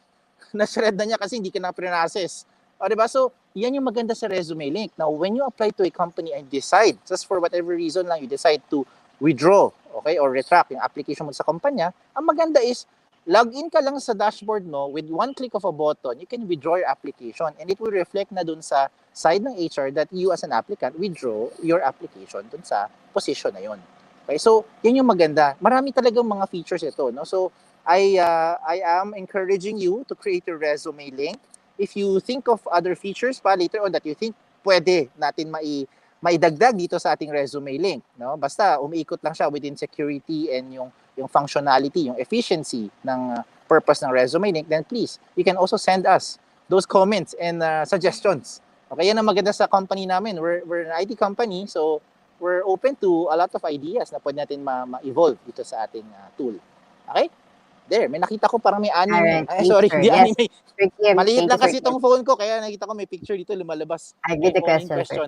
Oo, Okay, go so ahead. another question from Miss Story O. So halimbawa, sir, may work experience pero years ago na, can we still put it in the resume or dapat latest work experience lang? Thank you. Okay. Thank you, Ma'am Tori. Yung work experience para sa akin, hanggat maaari, you put everything there. Okay? You put everything there because this is part of your foundation, part of your journey, ika nga, no? So when the HR asks you during the interview about those background, it's like you're telling a story. Ganun naman ang nangyayari sa interview, sa totoo lang. Pinaseryoso lang natin yung storytelling. Kapag sinabi ko sa inyo, pag pumunta ka sa kumpanya namin, walang interview, storytelling lang mangyayari. I think it will encourage more applicants to apply to our company. because when you hear storytelling, parang, uy, storytelling lang pala to eh, di ba? But in those stories, okay, or in those interview, those experiences, dun makikita ng isang HR, ano yung mga nangyari, anong lessons sa tutunan mo, anong skills ang na-pick up mo, ano na-contribute mo dun sa company. And so, to answer your question, Ma'am Tori, I encourage you to put, kahit na matagal na yan, okay, maybe right now you have been working for 20 years na, halimbawa lang, or 20 years, perhaps you're already in your retiring age, halimbawa, you're already in your 50s, closing to 60s na, halimbawa lang, okay, and then you're still thinking, do I still put my first job in my resume link? I still recommend yes. Okay, lagay mo pa rin dyan. Why? Because lahat ng yan, part yan ng journey mo. Okay, and you never know. One of those previous experiences might have a positive impact dun sa ina-applyan mo right now. Diba? So, lagay mo lang lahat dyan. Okay, kung may latest, definitely, you put your latest there. Okay, wag mo skip yung mga latest kasi makita ng HR yan. No, they will eventually find out. No, when they look at your records, no, they'll see may skip. Isa na tatanungin nila, what did you do from this period to that period? Because it's not reflecting. Diba? And again, you can tell all the stories you want to tell at malalaman na HR yan if you are lying. Okay? Huwag nyo na antayin yung time na magka-bookingan pa kasi yun yung mas masakit. Kapag kayo ay na-hire na, tapos nagka-bookingan, you falsify your information, subject yan to aside from criminal pero pwede kang matanggal. Yun na lang yung sabihin na lang natin, no? At the least, pwede ka tanggalin na ng company doon sa iyong trabaho. Okay? So, don't put yourself in that scenario. Okay? So, I hope na-answer yung tanong. Ma'am Joyce? All right. Yes, sir. Yes, sir. Okay, so last question, Sir Kim, from Sir Jude Pantino. Good day, sir. I would like to ask lang if there are still times that companies require us to pass our resumes the traditional way so that we can prepare it ahead of time alongside with our resume link. Thank you, sir. Okay. Thank you for the question. Yan ang maganda rin sa resume link. If you need to have a hard copy, because my assumption you're referring to the traditional format as a hard copy. Okay, so if you're thinking that can I still bring my hard copy alongside my resume link, syempre no, may resume link na. So the answer there is yes. Ang maganda, wag ka na gumawa ng panibago. Baka ang gawin mo, gagawa ka pa ng Word file, tapos gagawa ka ng resume link. So dalawa yan. Tapos mag-update ka, ano gagawin mo? Update mo yung Word file mo, update mo pa yung resume link mo. Diba? So this time, you just use your resume link, update it, and anytime no kailangan mo i-update. And if you need to print it because you have to bring a hard copy, then you just print it. Punta ka lang sa dashboard mo, print mo yung resume link mo, mamili ka kung 1 column or 2 column version. Either way, kung ano man gusto mong design, the system will try to compress. It will try to compress everything into one page para matipid yung printout mo. Okay? Para mas maganda, di ba? So yun na yung bit-bit mo. Now, one of the things I use as an example, if you missed that portion, is for you to create a resume link card. Diba? I shared to you a resume link card. So, the resume link card looks like something like a business card. O yan yung simple explanation kasi mas kilala natin pag sinabi business card, diba? Parang card lang yon. So, para lang siyang ganyan, imagine one short bond paper or long bond paper, what you can do there is you can print your own design. Tapos, you cut it. Depende sa laki ng card mo. Okay, wag na may sobrang liit na tipong hindi mo na mahawakan. Okay? Yung parang pang fortune cookie, pag kinain mo, wag na magganong kaliit. Okay, you put something naman na medyo sizable, no? Kasing laki ng mga typical business card natin. Tapos doon mo ilagay ngayon yung information na gusto mo na ilagay. And one of the information that you should not miss out is the resume link. Diba? So ang maganda dyan, pag binigay mo yan sa kumpanya, parang 2-in-1 na. You have a hard copy, which is something that the HR can hold on to, di ba? Which is your parang business card lang. And di ba, hawak mo na siya, malit lang. And then the other one is, nandun na rin yung resume link mo. Na wala naman siya ibang pwedeng gawin kung hindi i-type sa browser. At sigurado ako, yung kumpanyang ina-applyan nyo, lalo na sa panahon ngayon na meron yan internet connection. Okay, sa tingin ko lang din, this is just my opinion. Kung merong company ngayon na wala pa ring internet connection, I think you as a job seeker, you don't want to be part of that company. You'll be thinking twice, no? Magdadalawang isip ka na kung mag-apply pa ba ako sa kumpanyang yan kung walang internet pa rin yung kumpanya hanggang sa panahon ngayon. Okay? So, yan lang sagot ko sa tanong mo. You can have your resume link alongside your hard copy, which is a printout of your resume link. Okay? All right. Ayan na. Thank you All so right. much, Sir Kim. Thank you so much. I think Miss Kayla, our next speaker is already Yes. sa backstage na, Sir Kim. Oo, So, pakinggan niyo yung next speaker. Tanungin niyo siya lahat na gusto niyo tanungin about the interview questions. I'm sure she will yes. be able to share yung mga yan. Okay? All right. Thank you so much, Sir Kim. Okay. So, guys, if you still have questions or curious regarding resume link, you may visit our website. It's www.jobs180.com. If you have questions regarding resume links, you may email us at info, that's info, info@jobs180.com. Okay. So let's now proceed with our next topic. So it's virtual interviews and dressing up. So Miss Kayla is a BS Psychology graduate from De La Salle University. IBM is her first company and is now 7 years in talent acquisition. She has been involved in various roles within talent acquisition and is currently the talent acquisition partner handling end-to-end recruitment for campus and early professional hiring. She loves to binge watch beauty and tech videos on YouTube and rewatching series like Modern Family, Friends, and The Big Bang Theory. The PH Talent Acquisition Campus and Early Professional Hiring from IBM is Maria Kayla Bayan. Hi, Miss Kayla. Good morning po. Hi, Miss Joyce. Good morning, and thank you for having me.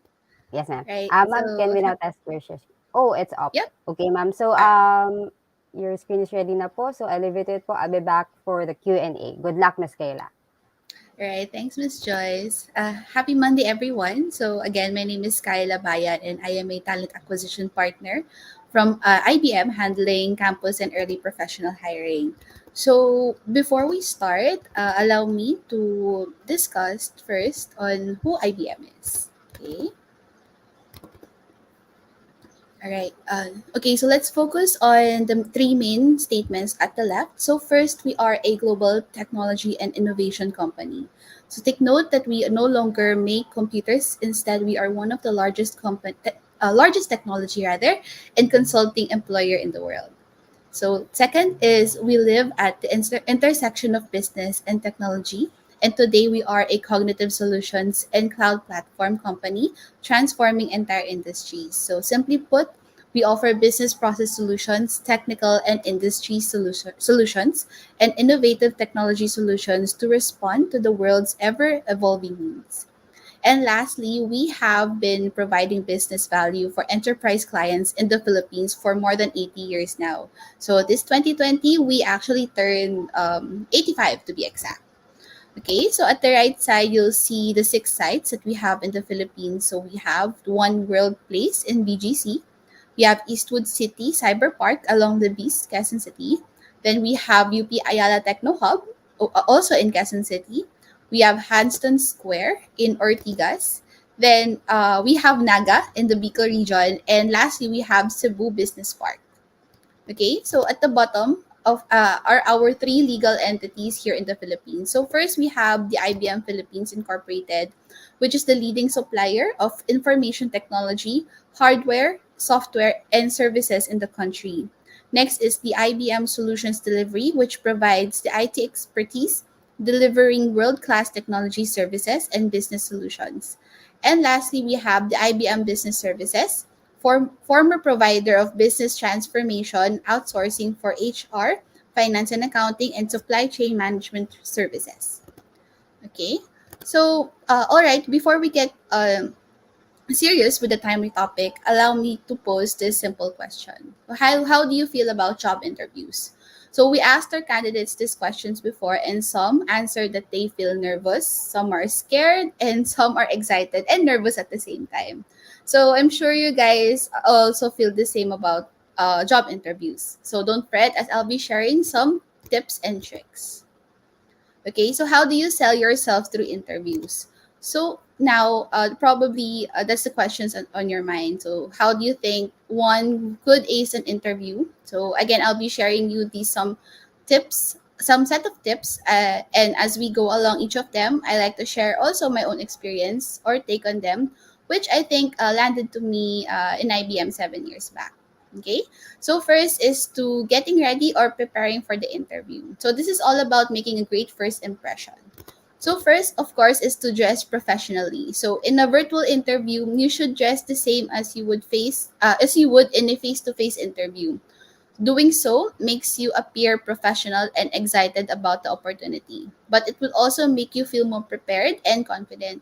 So if you're unsure, business casual is also a good standard to follow. Okay, next is to review and read about the role. So do your homework and know about the role. Make sure you understand the position that you're applying as well as the company. So read about them, who their typical customer or client is, the work that they do, etc. You're not expected to be an expert, but just know the basics. Okay, third is to have two reasons why you're interested in the role. So consider a business related reason, which can be aligned with your current capacity or interest or strength based from experience. Try to come up with a secondary reason too, maybe a community involvement or team culture that you might have heard through other employee stories. So it is important though that you really see yourself fitting in the company's organization, and by that I mean its overall character, the purpose, values, and practices. Fourth is have an explanation of why you're job searching. So some suggestions could be you've accomplished X number of years in your current role or certain goals in your current role, and you're ready for a new challenge. Another suggestion could be your company's direction has shifted and you feel it's time for you to join a new team or group. So third is to if another suggestion could be you're interested in a different type of function, or you can get more specific based on your situation. Okay. So fifth is to prepare to talk about specific accomplishment. So prepare specific examples and talk about details. So facts, numbers, and real accomplishments. So do this step as well as with your resume or CV. Okay, so next is to be familiar with your resume as it speaks for your career journey. So this is actually one of the more important interview preparation tips and one of the easiest. So glance over your resume if you haven't in a while.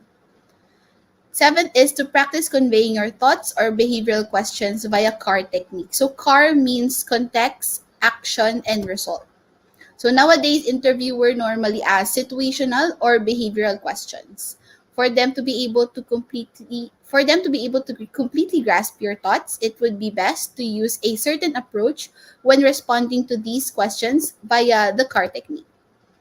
Okay, so responding this way gives justice to your own career at contributions and milestones, as well as helps the interviewer understands your actual skills and experience level. So second is during or acing the interview. So first, of course, is to be on time, as this is still an important item. It is always good to give a good first and lasting impression.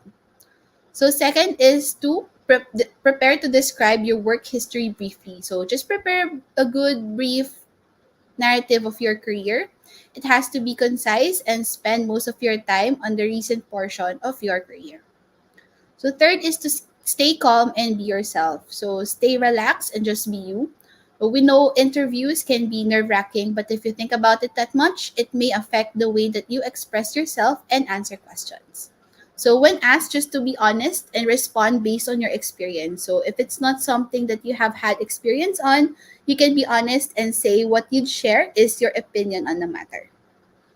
So fourth is to be prepared to answer technical questions. So no need to get nervous here, as these questions are meant to make the interviewer gauge your expertise. So try to work your way through the questions as much as you can. Your thought process is important, so ask questions to clarify if needed.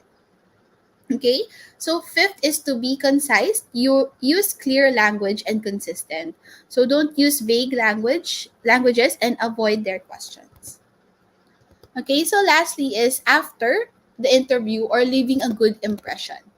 So first is to ask thoughtful questions. So do not hesitate to ask questions or seek clarity if needed. Second is, of course, to thank your interviewer. So thank your interviewer for the time spent and considering you for the role. Lastly is to ask to stay in touch. So take the time to follow up. If not provided, you may also ask them when you can expect to hear feedback. If that time passes, it's okay to follow up with the interviewer to get an update from them. But be patient as delays can happen. Right? So those are our helpful tips and tricks that can help you when you are in a job interview.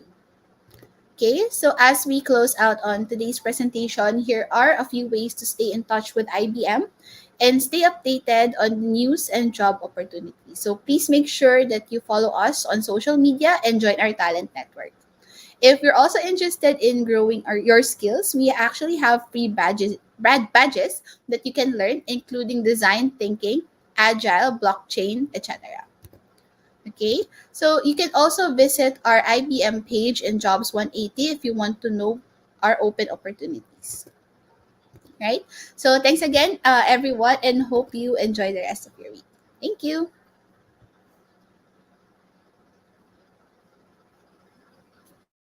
All right. So thank you so much, Miss Kayla.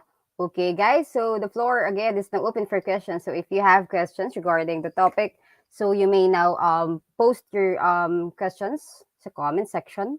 Okay. So, all right. Kanina ma may naiwan tayong question from the last speaker. So since general naman ang question, the question is from Sir Kitsune Akashin. Good morning po, ma'am. Okay, so is it possible that a company hires someone not for their diploma but the skills unrelated to that? Yeah, hi Miss Joyce, can you hear me? Yes, ma'am. Yes, ma'am. Alright. So, siguro what I can say na lang for this particular question is, it's possible naman for for a company to hire someone not in terms of skills related, no.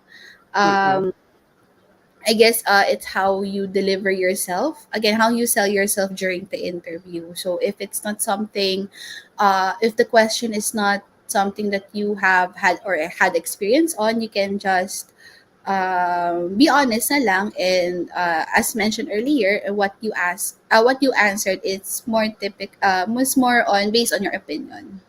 Yeah, there. All right, thank you. So while waiting for questions, so I have a few questions here po. So aside from the skills, ma'am, what are the other things that a job seeker must prepare before the interview? Yeah, so for you to be prepared for the interview, of course you need to earlier. Of course, you need to research on on the role that you're applying, and of course the company. So it's best for you to research them first before you go or attend the interview. So yeah, so let do your homework and know about the role, so that make sure the applicant or the candidate understand the role that that he or she is applying on the company. So you're not actually expected to be an expert, but just know the basics would be fine. All right, thank you, ma'am. So can you rin po may question from the audience regarding no-nos during interview. So can you cite examples po, Ms. Kayla? For no-nos, siguro for me, this is just like a personal opinion lang, no. Since it's a virtual interview, make sure that you are in a neutral area or a neutral background para it won't be like disturbing sa view na interviewer eh. So if you can do if your machine permits, or if your laptop or mobile permits to have a virtual background that has a muted or neutral background, that would be fine naman. Another no-no is, apart from that virtual background, be in an area wherein there is a strong data connection, or so that you and your interviewer can understand each other perfectly, and know parang there will be no any lagging from both ends. Yan. All right, thank you, ma'am. So, as an applicant or interviewee naman po, are there questions po that we should not be asking po during interviews? Well, what I would say about that though is every question is valid if it's something na if it's something that cause confusion from the Mhm. candidates end or for the applicants end, it's okay naman to ask the interviewer some clarity so that at least you can clear your thoughts or organize your thoughts and you can answer those questions. All right, ma'am. Thank you, ma'am. So, of course, kasama po sa online interviews po is sa topic niyo yung dressing up, ma'am. So, Mhm. apo, what is your advice po for the applicants po na nag-attend ng online interviews po? Do they have to dress up pa din? Well, yes, actually. Of take note kasi just treat even if it's a virtual interview, just treat it as Mhm. it's someone you are in a face to face interview. So you are still expected to dress professionally. Para of course the interviewer would take you seriously as well, but it will also make the candidates feel more prepared and confident. Um, but if let's say for example, if he or she is not unsure on what type of formal dress, formal attire that you are wearing, business casual would be a safe or a good standard to follow. All right, thank you, ma'am. And of course, I would like to ask also what are the other things that a job seeker po must expect in the new normal interviews? Expect in the new normal where apart from the virtual, no, of course, if I may repeat siguro myself in terms of staying in touch or having um or asking from the candidates and if they'll be asking for a feedback, no, don't forget, you may ask naman the interviewer when you can hear feedback on your interview results or your interview status. So if that time permits, it's okay naman to follow with the interviewer to get an update from them, but also be patient since of course it's a virtual we are in a new normal, no, there are certain delays that can happen, and so just be patient on that one naman in terms of the result or the feedback of the interview that you had. Okay, thank you, ma'am. So, may question po from outside UST, pero syempre audience din natin today. So, Mm-mm. would like to ask daw po, there are two kasi stage of interviews, ma'am, the initial and the final po, di ba, ma'am? So, Mm. is it okay daw po ba to ask about salary during initial interview pa lang? For it, there are some companies kasi during the initial interview that I think some companies that may not be sharing the salary for the time being since it's initial stage naman eh. Mm-hmm. But if you are already on the second or final stage of the interview, it's okay naman, it's safe naman to ask if you can what how much are the salary or the compensation details naman. All right, ma'am. So, maybe you have ano po, vacancies or open positions po sa IBM? Yep. Feel free. We have naman open opportunities here with IBM. So feel free. Feel free to check our.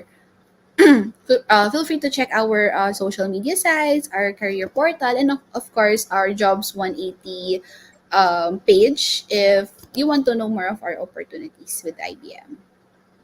All right. You may check, guys, jobs180.com/IBM Philippines. So that is their career portal. Okay. You may submit your resume link po. Again, jobs180.com/IBM Philippines. So, ma'am, your advice and tips for the graduating students, konting kebot na lang, ayun, nag-graduate na rin sila.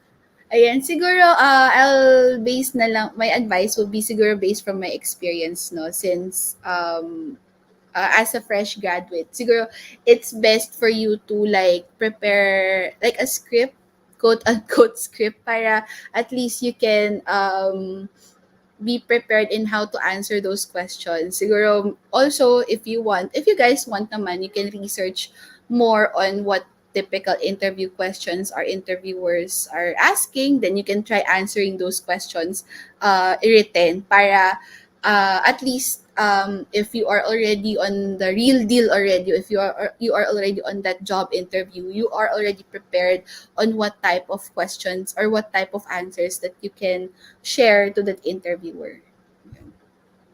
All right. So thank you so much, Ms. Kayla. I think no more questions from the audience. Do you still have questions, guys? Okay. Okay, let's checking lang, ma'am, no? Sure po. Okay. Apa. Mm-hmm. All right. Okay, I think no more questions from the audience. Okay, so thank you so much, Ms. Kayla. Thank you so much po for sharing your knowledge and expertise today. So we wish to have you on our second set of webinars po. Thank you Thank so you much, Ms. very Kayla. much. Thank you for having me. Thank you. All right, ma'am. Okay, so guys, again, if you're interested to join IBM, you may submit your resume link at jobs180.com/IBM Philippines. And Trina, I'm sure Kim forgot to promote. We also have openings po, vacancies. We have open positions for ITs, for web development, and for customer support officer or role. Okay, you may submit your resume link at jobs180.com/jobs180. Okay, and if you're looking for internship or OJT positions, Jobs180 is also looking for OJTs. We are open for OJTs, guys. So please create your resume link and submit it to jobs180.com/jobs180. And you may also check your career portal or your school portal. It's schools.jobs180.com/UST Legazpi. Okay. So let's now proceed with our next speaker, which is who will talk about labor education for graduating students. So we have the Labor Employment Officer 3 from Department of Labor and Employment Albay Field Office, Ms. Ching Banania. Hi, Ms. Ching. Good morning po. Good morning to all, Miss Joyce, especially thanks for that humbling introduction. To Thank you so the much. USTL management, members of the working force, and to the men and women of this undertaking, a pleasant and safe day to all. This annual activity is aligned with our vision, mission, and mandate as the arm and policy-making body in the field of labor and employment towards achieving decent and productive employment for every Filipino worker. It is our primordial role to be able to capacitate and equip you all with the necessary knowledge and competency on general labor standards, occupational safety, and compliance to other related laws and issuances. Allow us to be your able partner in dealing with our area of convergence for us to be able to realize the ultimate goal towards industrial peace. May we direct you to our points of discussion, the employer and employees' rights as follows. All right. Thank you, Ms. Ching. So if you're ready po, I leave it to it, ma'am. Just please put your slides po in full screen. So, Yes, ma'am. all right. Thank you, ma'am. Good luck po. For the employment relationship, we have the following: the nature. As to the nature, it can be voluntary. In this, the employer and employee without force or compulsion agree on the following: that the employees shall, in exchange for wages, render work or services to the employer. Ibig sabihin po, Hi, Miss. babayaran. I'm sorry, Miss Ching. Sorry, Miss Ching. Ma'am, can we put the ano po your slides in full screen? Para makita, ma'am. Medyo maliit po kasi siya, ma'am, sa screen natin. Sayang po yung slides. Hindi pa po ba naka-full slide? Hindi pa, ma'am. Can we, ma'am, stop share then share it again? Okay. Alright. Sayang naman yung slides, ma'am, pag hindi nila makita. Opo. Okay, for a while. Okay, ma'am. So guys, if you have questions, wag po kayong mahiyang magtanong, okay? We only have 2 speakers left. So sayang naman yung opportunities no na makausap natin yung mga speakers natin today. Please you can ma'am share your entire screen po. Miss Joyce, okay na po ba? Hindi pa siya nag-a-appear, ma'am. Okay.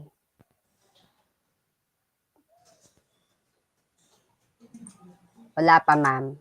Can we again, ma'am, ano po? Okay, Share share. the screen. Okay, ma'am.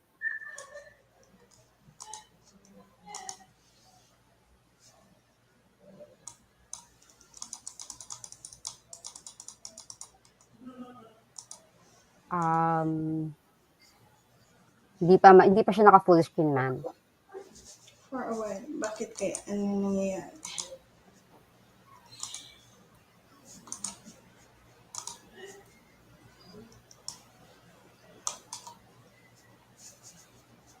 Share entire screen na lang, ma'am, para makita po lahat.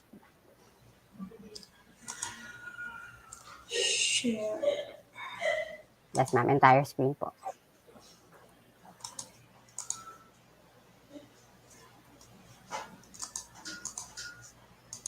And ano po, please be sure to close any confidential files, ma'am, para...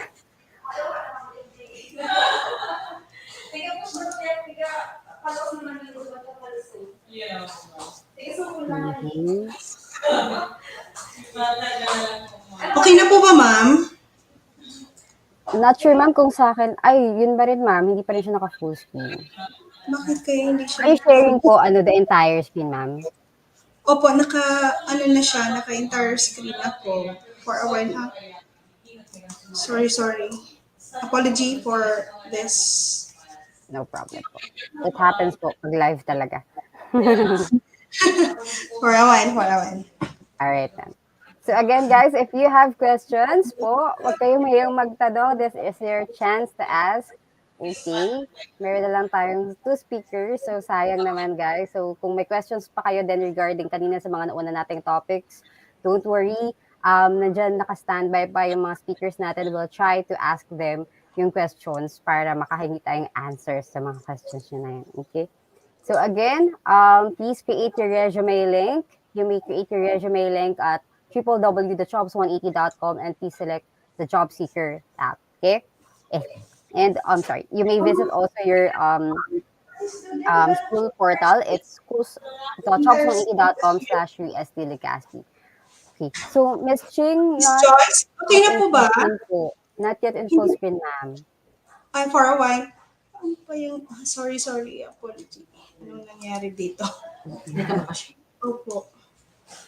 Entire screen, ma'am. Entire screen po. Opo, naka-entire screen na siya. Entire screen share. Oo.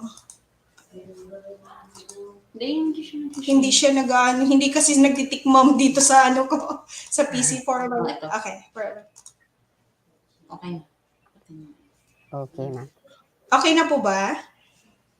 Ayan, ma'am. Naka-entire screen ka na. Then, please select po your slide. Your deck. Okay na po, Miss Joyce. Just click po, ma'am, full screen, ma'am, para makapag-full screen tayo. Come again? Please put in full screen po. Opo, naka-full screen Select na po siya. Po. Yes, ma'am. Entire screen, ma'am. I can see your screen, ma'am. Entire screen and then slideshow button po sa may PowerPoint. Please click, yes, ma'am. Please click your then slideshow button. There. Okay, yes, ma'am. Okay na, ma'am. Apology. Sabi ko, naglipat kasi kami ng mga gamit na sumasabay sa technical glitches. Okay, ma'am. If you're ready po, I leave you to it, ma'am. Okay, good morning, everyone. Again, we will be discussing labor education for the graduating students of USTL. Now, let's tackle first the employment relationship. As to its nature, we have voluntary. In this nature, employer and employee without force or compulsion agree on the following. One, that the employee shall in exchange for wages render work or services to the employer. Ibig sabihin po, magtatrabaho at mayroong karampatang bayad. That employer shall in exchange for services or work rendered pay the employee his or her wages in accordance with law. Naaayon po sa batas kung ano o magkano ang ibabayad. It can be agreed in writing or oral, express or implied. Now, let's proceed to the test of employer-employee relationship. Mayroon po tayong 4. Ano po ito? Selection and engagement of employee. Sino po ang pumipili at mag-i-engage si employee sa trabaho? Payment of wages. Ang nagbabayad po ng mga ating wages ay ang ating employer. Then, who exercise the power of dismissal? If it's the employer, pasok siya sa test of employer-employee relationship. And the most important element is the element of control or the power to control the employee's conduct. Ibig sabihin po dito, sa 4 na requisites na ito, kahit po wala ang selection, ang payment of wages, and the power of dismissal, pero ang ini-exercise ni management, ang power to control, ibig sabihin po, nandyan ang employer-employee relationship. Now, let's proceed to the types of employees. One is regular. This engaged to perform activities just usually necessary or desirable in the usual trade or business of the employer. And employed for an indefinite term. Ibig sabihin walang term and cannot be dismissed except for cause and with due process. Yan po ang mga ibig sabihin ng regular employee. Another type of employee, probationary, hired on a trial period during which the employer determines his fitness to qualify for regular employment based on reasonable standards made known to him at the time of engagement. Ibig sabihin po, sinabihan ka ng employer mo bago ka i-hire na probationary ang iyong status. And sa probationary status, mayroong mga conditions. At the time of engagement, sinabi, reasonable standards to qualify as regular employee made known to the employee at the time of the engagement. Ano ang mga kakailanganin para ikaw ay maging regular at maalis sa probationary status. And number 3, as stipulated, ilang period pa po, it must be justified by the nature of work to be performed. However, kung wala pong stipulation, sinasabi dito is 6 months or 180 days. So, yan po, meron tayong case dito na magpapatunay kung bakit ang probationary period is only up to 6 months or 180 days kung wala pong stipulation. The next classification is the employees engaged to perform a job, work, or service which is merely incidental to the business of the employer. Casual employee po sila. Karamihan sa atin narinig natin yung casual employee sa mga munisipyo. Bakit? Only for a particular duration, merely incidental. Now, let's proceed to another type, the project-based employees. Refers to a particular job or undertaking that is within the regular or usual business of the employer, but which is distinct and separate and identifiable from the undertakings of the company. Such job or undertaking begins and ends at determined or determinable times. Ito pong mga project-based employees, karaniwan po siya sa mga construction companies. Mayroon po dapat na kontrata dahil dito po sa kontrata nakasaad na ikaw ay project-based and only the duration for that particular phase of work. Halimbawa, dito lang sa plumbing and magra-run lang siya for 3 months. So, naka-state po siya doon. This also refers to an employee hired for a specific project or undertaking, the termination or completion determined at the time of engagement. Sabi ko kanina, kung 6 na buwan or 3 buwan lang siya, nakasaad po siya doon sa kontrata. So, ano po ang task dito? Within the regular business of employer, should be distinct and identifiable as such from the other undertakings of the company. Kasi po, may mga kumpanya na ang nature, halimbawa is itong mga BPOs, Business Process Outsourcing. May papatrabaho sila sa pagkukumpuni ng kanilang plumbing works. So, yun po ang iaano nila on a project base. Not within the regular business of employer, identifiably separate from the ordinary and regular business. So, ano pa po ang mga isa pang type ng empleyado? Seasonal. Work or services are seasonal and in nature. And the employment is for the duration of the season. Sino po sila? Yung mga empleyado po na hinahire only for a particular season, say during harvest season, or yung mga hinahire natin during Christmas season. For a fixed term, hired for a fixed term and not necessarily in relation to specific project or undertaking. Ibig sabihin, hinire ka for this period, magra-run po yung employment mo only explicitly for that fixed term. So, isa pang klase ng empleyado, contractual. Two kinds hired under contract. One is hired by the employer and directly hired by the employer, and the other is those hired by a subcontractor. Meron pong principal, halimbawa sabihin na natin si UST. Halimbawa meron siyang contractor for their maintenance, pwedeng doon po papasok. Kung doon niya pinasok yung employee na hired under maintenance kasi may hinire silang subcontractor. I-discuss po naman natin kung ano-ano ang sinasabing management prerogatives and the individual and collective rights. Ito management prerogatives is for the employer, while for the employee is the individual and collective rights. Saan po ito binase? Sa Constitution, sa Labor Code, and sa Contract of Employment. Tingnan natin kung ano po ang management prerogatives. Are the rights and privileges of decision and action flowing from managerial control and embraces all aspects of the business. As to the nature of management prerogatives, except as limited by special laws, an employer is free to regulate, according to his own discretion and judgment, all aspects of employment. Hindi po ito napapakialaman o na-exercise ni numan, kundi yung forming part of the managerial body. The exercise of management prerogative is discretionary.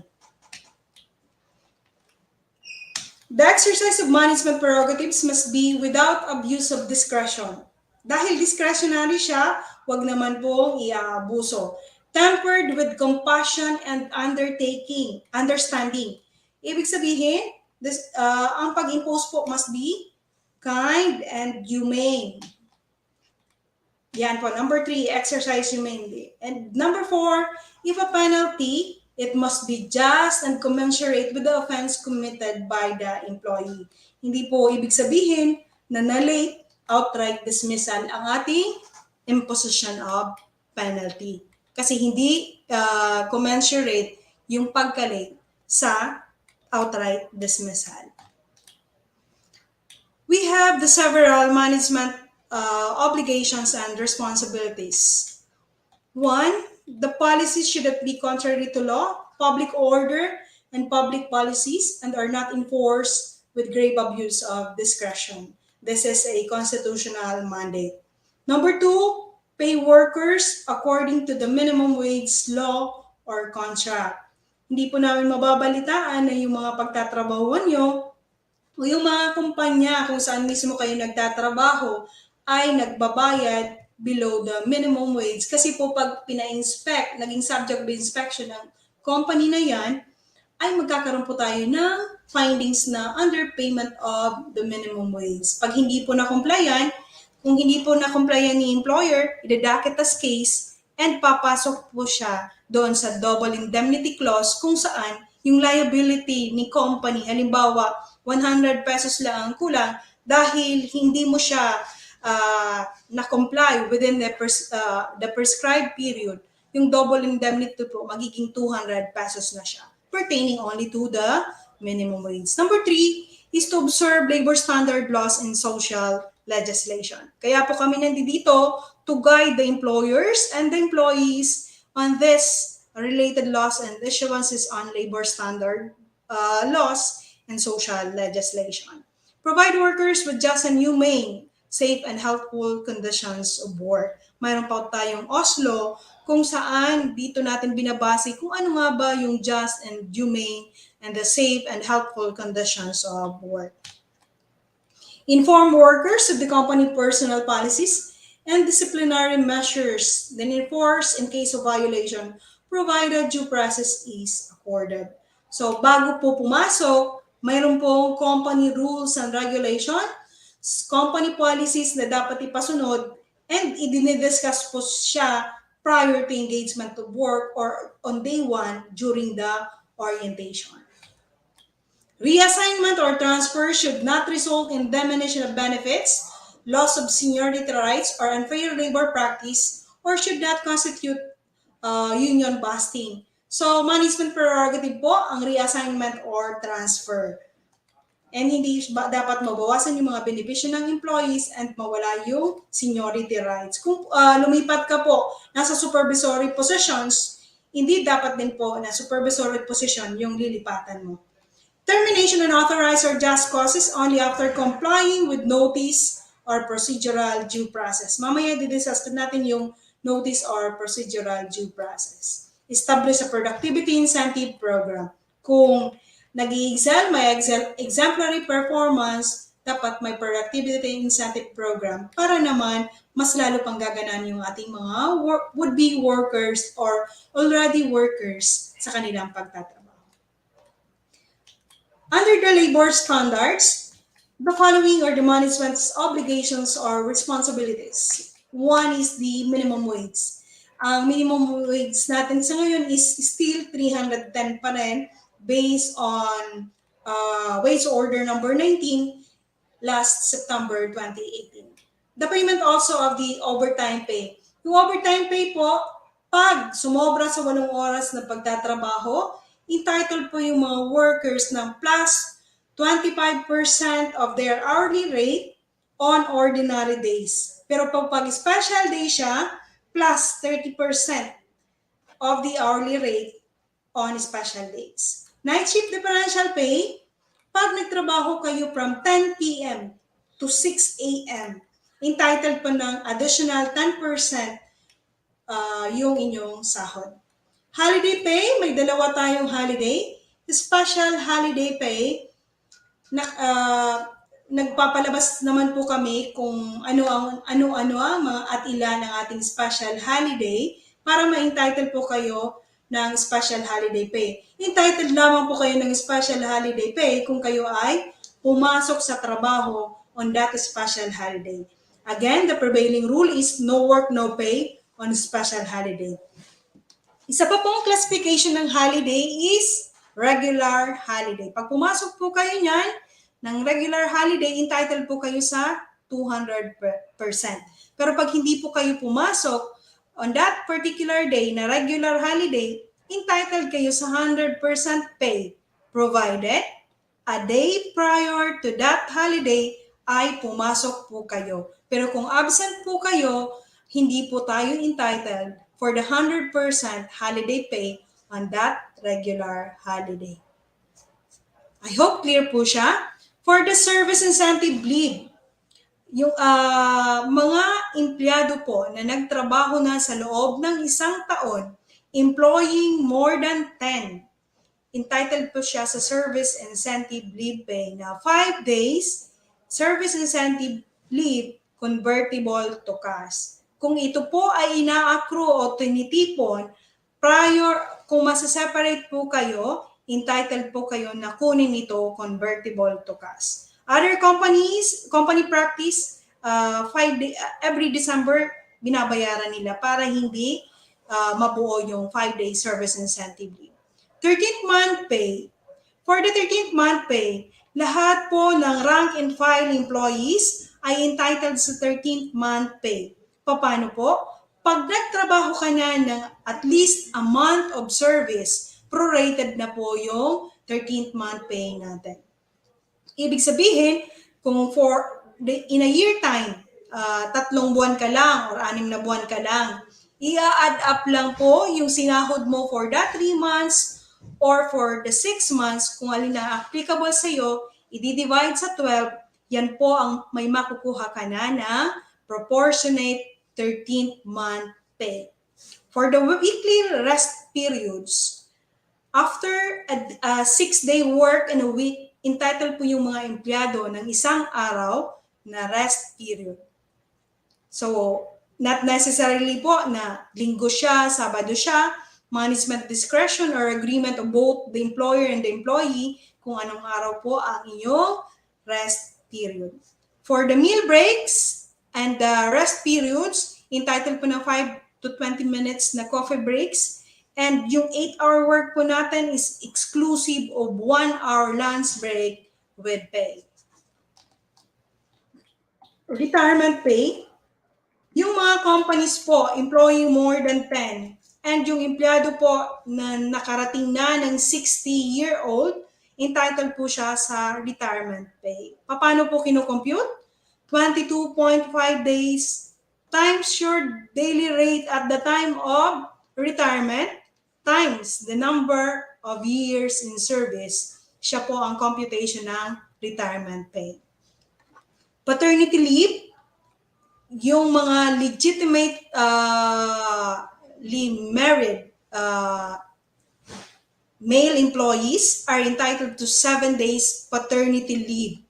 For the maternity leave under Republic Act 11210 or the expanded maternity leave law, entitled na po yung mga nanay natin ng 105 days maternity leave. Ano man po ang, be it on a normal or cesarean delivery, pare-parehas na po yan, 105 days. Limits on employment of women and minors, nandiyan din po, and the sexual harassment rules or the RA 7877. Still, under Republic Act 11058 on occupational health and safety or OS rules, binibigay din po natin ito under our management obligations and responsibilities. Dahil na-discuss natin yung obligations and responsibilities of the employer, tingnan naman natin kung ano ang obligations and responsibilities of the employees. Number 1 is to work in exchange of compensation under managerial control. Magtatrabaho po. Ibig sabihin, from the time na na-require tayo ng employer na pumasok and under their control, mayroon po tayong marireceive na compensation. Ano pa po? Number 2, we have to follow company rules and policies. Sumunod sa company rules and policies because kung hindi po tayo susunod, mayroong sanctions and penalties. And worst, ayaw naman natin na this will redound to termination from employment. Number 3 is to observe proper care in the use of facilities, avoid wastages, and contribute to productivity.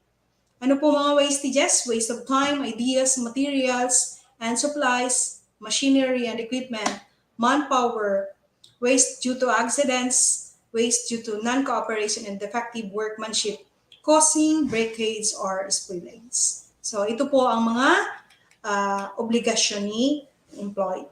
Security of tenure, termination, and procedural due process. Ano po itong tinatawag na security of tenure? The right to security of tenure means that a regular employee shall remain employed unless his or her services is terminated for just or authorized cause and after observance of due process of law.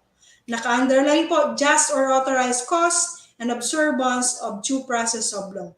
Kasi po, pag wala ito, mayroon tayong konklusyon ng illegal dismissal. Dependent sa type of employees, kung ano po ang kakailangan. Sa regular, just or authorized cause plus due process. Probationary, just or authorized cause plus due process. And the failure to handle the reasonable standards or the expiration of probationary period. Casual, no reason required. Project-based, just or authorized cost plus due process and the completion of the project. Seasonal, just or authorized cost plus due process or end of the season. And for the fixed term, just or authorized cost plus due process, the expiration of term.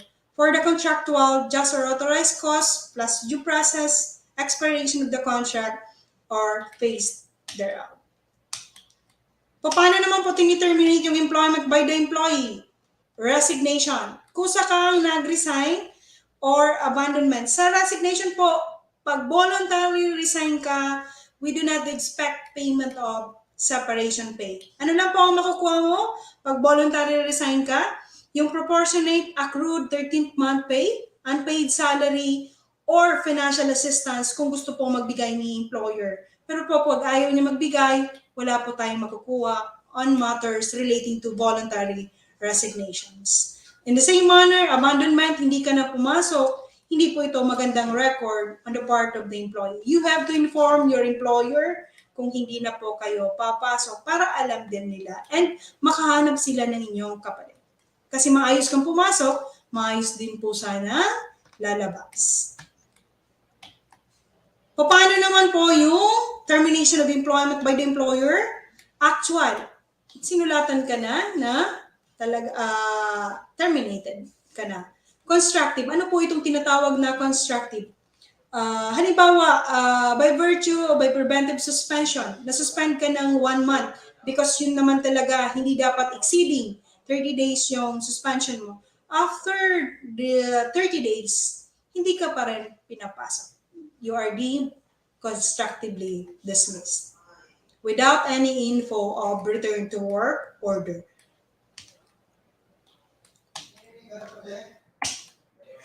Yan po, by the employer sa actual cause or ground plus due process para maging valid ang termination.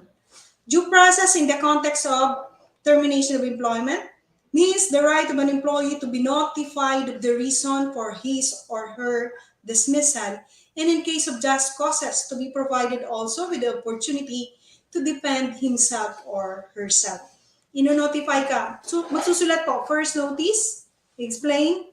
Another notice, second notice, explain. Final notice, then explain. Then, during that final notice, may collegial decision of the management para makapag-decide sila as to their decision kung i-retain ka ba o i-terminate. Kailangan po may final notice and may collegial decision yung management para makita na talagang hindi lang ito kagustuhan o kapritsyo ni management. Ano po ang mga sources ng grounds of terminations? Article 282 to 284 of the Labor Code of the Philippines. Termination by the employer, closure of establishment, and reduction of personnel, and the decease as a ground for termination. Yung contract din po, collective bargaining agreement, the employment contract, the company rules and regulation, pwede po siyang maging source or grounds for termination. For the just cause versus authorized cause, i-differentiate natin sila kung ano po. Ang just cause for refers to a wrongdoing committed by the employer or employee on the basis of which the aggrieved party may terminate the employer-employee relationship. Sa authorized cause naman, refers to a cause brought about by changing economic or business conditions of the employer. Ano po itong mga just causes of termination? Serious misconduct, gross and habitual neglect of duty, fraud or willful breach of trust, loss of confidence, commission of a crime or offense by employee, and other analogous causes. Authorized causes of termination, we have redundancy, retrenchment to prevent losses, cessation or closure of business, and the decease. I-explain po natin yung redundancy and how we will be paying the separation pay in terms of authorized causes of termination. For redundancy, at least 1 month's salary for every year of service, a fraction of at least 6 months being considered as 1 whole year. So redundancy, dalawa na po kayong secretary, Secretary A and Secretary B. Aalisin natin si Secretary B. Ano ang entitlement niya? 1 month's salary for every year of service. Closure or cessation of business. Magsasara na po. Retrenchment or decease. At least half a month's salary for every year of service. A fraction of at least 6 months being considered as 1 whole year. Separation pay and authorized cause of termination. The termination pay should not be less than the employee's 1 month pay. Because ano po ang sabi sa ating statutory monetary benefits? 1 month pay or half a month salary per year of service, whichever is higher.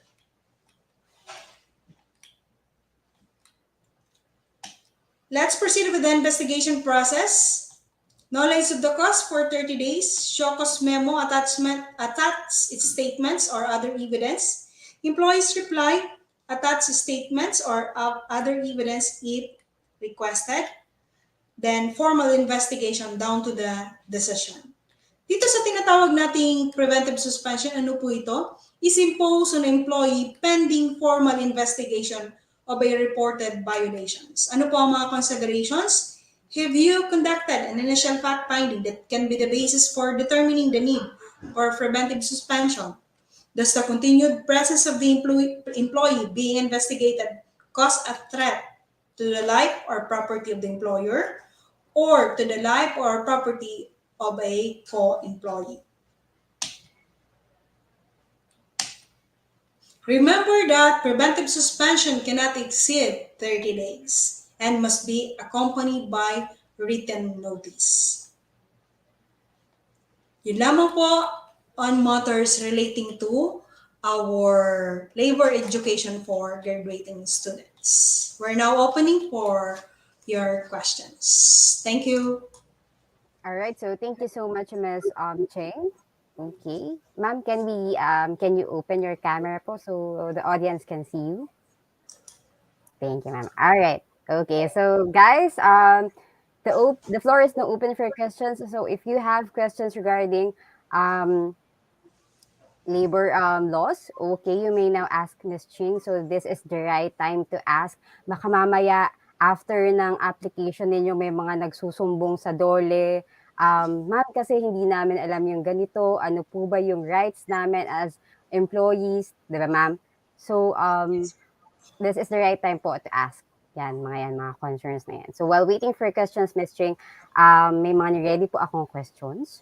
So, okay. So, first, when the pandemic po started po, the students may be worrying po about the available jobs po, no? So, since marami pong nawalan ng trabaho last 2020, 2021. And we would like to know po what is the situation of employment in the Philippines since it was recorded that the lowest employment rate po was in June in 2020. Nakakabawi na po ba tayo paunti-unti ulit since umukunti na rin po yung number ng cases natin? Sige, thank you for that question.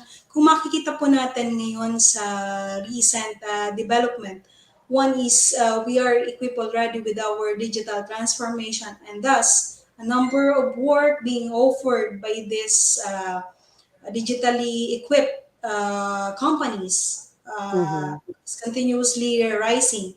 At the same time, yung ating po mga kumpanya, nagpapabalik na rin po sila ng kanilang mga workers only observing our work from home arrangement scheme.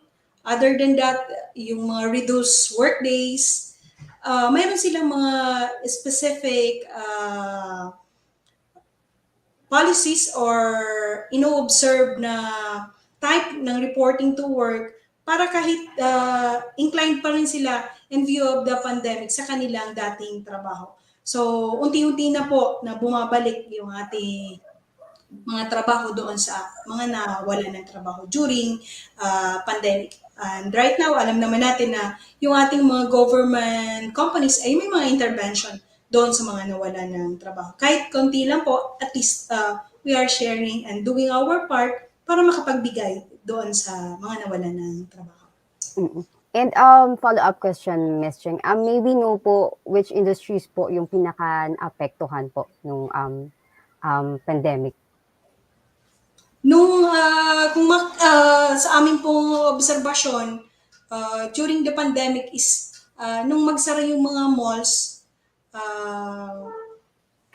talagang ang unang-unang nawalan po ng mga trabaho is yung nasa yung mga service crew ng mga food chains kasi naiba, di ba? Nagkaroon tayo ng mga food panda, yung mga delivery sila. Nag-create nga siya ng employment on that side. Pero yung mga service crew na nag-assist sa atin during our dine-ins, pagkain natin sa mga resto, sila talaga ang mga nauna and nawala ng work. And we are hoping na sana may trabaho na ulit itong mga workers natin na nawalan ng trabaho po, no? And of course, ma'am, would like to ask po what are the common labor problems in the Philippines? Dito naman sa atin ngayon is non-compliance to occupational safety and health. Marami pa po mga companies na walang occupational safety officer and first aider. Nire-require po natin and by virtue of this Republic Act 11058, binibigyan natin ng penalties yung mga companies na wala nito. And talagang masusi po natin pinupuntahan yung mga kumpanya as to compliance on the safety seal and sana magkaroon lagi ng safety officer kasi ang hindi talaga natin na ma-manage ng maayos ay yung mga aksidente na nangyayari sa workplace. Follow through to this is yung underpayment pa rin ng mga minimum wage, yung iba marami pa rin ang hindi nagbabayad ng 13th month pay and may mga isolated cases ng non-payment na ng retirement package kasi na-overlook nila na akala nila yung binibigay ng SSS ay retirement package na yun. No? Separate and distinct ano natin, ang pagkuha ng retirement pay from our employer with that of the SSS. So, ganun po ang, yun po ang karamihan sa senaryo natin ngayon. Okay, ma'am. And of course po, DOLE aired its concern po over last 2021 din ito, I believe, over 7 million workers po who were underemployed po. Meaning ito po yung mga employees na in part-time roles who were looking for longer working hours or higher paying jobs po, no? Around October 2021 po yung may pinakamataas na underemployment rate. What was the effect po of, what are the effects po of underemployments in the Philippines na? Normally, ang pinaka-bottom naman is laging nagre-redown yan sa poverty and hindi ma-provide yung ating mga basic needs. Yun ang pinaka-epekto ng underemployment. And talaga namang sa mental aspect, kung makikita natin pag underemployed ka, akala mo ba parang nafe-feel natin na kailan ba ako mapupunta sa tamang yung programa namin na Project Jobs Fit kung saan ako yung competency ko ba align dito sa aking tinatrabaho o wala dito. Kaya sana mas effective and efficient yung pagtatrabaho natin kung doon tayo swak na swak sa skill and pinag-aralan natin yung napuntahan nating trabaho. Kaya lang, dahil hindi tayo akma doon, pwedeng may mga mental or emotional luggage na dinadala yung worker and nakaka-apekto ng kanyang productivity. Di po ba? Ganun ang nangyayari sa mga workers. Pero samantalang yung mas aligned, they can do their task efficiently and effectively. At the same time, happy sila. Yun lang naman ang pinaka-bottom line na happy ka sa work mo, nakakapag-deliver ka ng maayos, and yung ating mga pinagtatrabahuhan na kumpanya ay masaya din because nabibigay yung requirement or on top of that, mas mataas pa yung ini-expect from us, mas nadi-deliver pa natin. And that redounded to productivity. High productivity. All right, thank you, ma'am. So, may question na po tayo from audience. So, from Mr. Kim or Miss Kim Menta. So, ma'am, is it possible for a work-from-home employee to receive overtime compensation for work performed after 8 hours? It's for a work-from-home employee to receive overtime for work performed after 8 hours. The provision of the law is clear. Pag nagtrabaho ka ng more than 8 hours, you are entitled for an overtime pay. An ordinary or special holiday pay classification, doon lang magbavary yung plus 25% rate or plus 30% kung special holiday siya or holiday ang nag-fall yung work from. For this work from home employee, hindi naman sinasabi kasi ngayon lang ba, di ba? Ngayon lang nakita natin. But the law is explicit. Doon lang po tayo, hindi tayo lalabas. Basta nagtrabaho ng more than 8 hours, you are entitled for an overtime pay. So, next question, ma'am. Thank you for that, Ms. Ching. Next question po from Miss Story O. Ma'am, regarding po ito sa OJT, Yes po? yes, ma'am. Regarding po ito sa OJT, for us, communication arts students, we were required last year to make a video output and we paid po 8K pesos, 8,000 pesos for summer term to enroll, but it was for our OJT. Considered po ba ito or do we need to be working at a company to be considered as OJT experience? May mga companies po na during on-the-job training are provided for this privileges. Privilege po ito na binibigyan tayo ng remuneration or hindi naman ito matatawag na honorarium. Remuneration for these services rendered. Hindi naman natin po inaano yung mga kumpanya na magbigay. This is not mandatory for the companies. But then sa mga other companies na may capacity, that forms part as our encouragement to these companies if they have the capacity to give to this OJT. All right, ma'am. So I think she's asking if pwede na siya malagay as work experience yung kanilang OJT experience, ma'am. O parang follow-up question siya, ma'am. I see. Nilalagay yung ano po, doon naman sa ating PDS or resume. Pwede naman nating ilagay, nakalagay talaga doon kung saan tayo nag OJT. But that's to that the receipt of the privilege or remuneration, we need. And we considered na po OJT as work experience. So you can put your OJT experience under work experience, guys. Yes. All right. So I think that's it, ma'am. No questions from the audience na, and our last speaker is already at the backstage. So thank you so much, Ms. Ching, for sharing your time and expertise po for today. Thank you so much, Ms. Ching. Thank you, and God bless you, STL. Thank you, Ms. Joyce. Ingat, Ms. Ching. Thank you. All right. So for our last topic for today, which is mind your own business, discovering entrepreneurial skills. We have the recruitment head from CDO Foodsphere. So Sheena has over a decade of HR experience specializing in recruitment across various industries. Currently, she's the recruitment section head of CDO Foodsphere Incorporated. She's responsible for developing and executing robust strategies and programs that would provide organizations with the most qualified talents. She graduated from the LaSalle College of St. Benilde with a degree in BSPA Human Resource Management and also earned her MBA from Ateneo Graduate School of Business. Again, the recruitment head from CDO Foodsphere, Ms. Sheena Abellera-De. Hi, Ms. Sheena. Hi, good morning. Glad to have you again, ma'am. Okay, ma'am. Can we now test your share screen?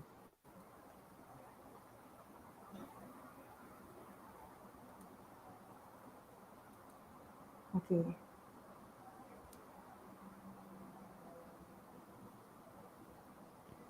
Alright po. Loading na siya, ma'am. Okay, it's up po. So, it's up, ma'am. If you're ready po, I leave it to it, ma'am. Okay. Thank you so much. Okay. So let me start. Good morning, everyone. It's a pleasure to join you in your program today. As mentioned this morning, I'll be talking about discovering your entrepreneurial skills and how to manage your finances. So I hope you'll find this topic interesting, given that most of you will be transitioning from school to joining the workforce. So which means you'll start handling your own earnings or finances. So from having baon to finally receiving your income. Ayan. So let's start first with discussing what an entrepreneur is. So an entrepreneur is someone who has conceptualized his or her own business. So which products or services to offer. So ano ba siya? Will it be buying or selling of products and selling it online? Will it be cooking your own food and selling it online, or may it be offering a service such as salon or massage parlor.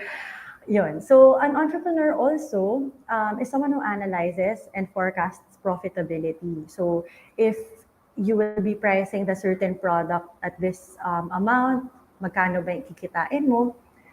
Okay, someone also who's defining who the target market is, someone who makes the final decision and operates the business. So for our topic naman, entrepreneurial skills is a term not exclusive, only for those who are going to put up their own businesses. So definitely there will be students who are siguro in our audience right now who are thinking of putting up their own business or being an employee in the future. So yung being entrepreneurial naman is not, yun nga, like what I've mentioned, it's not only exclusive for those who are going to put up their own businesses. So you may have the skills of an entrepreneur but apply it in the workplace as an employee or in other professional or other personal activities. So what does being entrepreneurial mean? Number one is having a mindset that seeks knowledge and opportunities for growth. So as defined earlier, usually an entrepreneur is the one who's trying to look for opportunities for them to be profitable. So for example, in a subdivision or in a village, pag na-identify nitong entrepreneur na, ay dito walang water station or walang nabibilhan ng tubig, so they seek an opportunity na, okay, sige, baka pwedeng magbenta dito ng tubig or magtayo ng water station.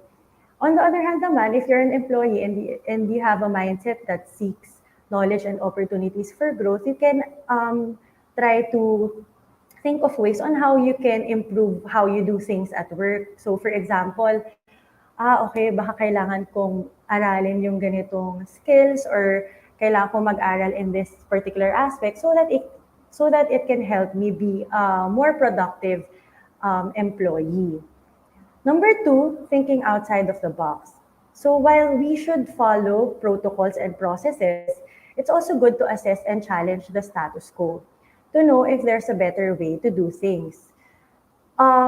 If after assessing the old process is better, okay lang, at least you were able to know and revisit current practices. So at least you know the best solution dun sa current situation in your workplace. If you have thought of some things out of the box already. Number three, ability to share ideas freely. So using the previous example, if you have assessed or if you have thought of things on how to improve things in your current workplace or given your current tasks, it's good to voice out any ideas for improvement that you have thought of. So it shows also that you care for the organization as if it's your own, if you aim to improve and make things better there. So it's also about not being afraid to share what's on your mind, to share with your colleagues, to your bosses then in the workplace. So what are some examples of entrepreneurial skills?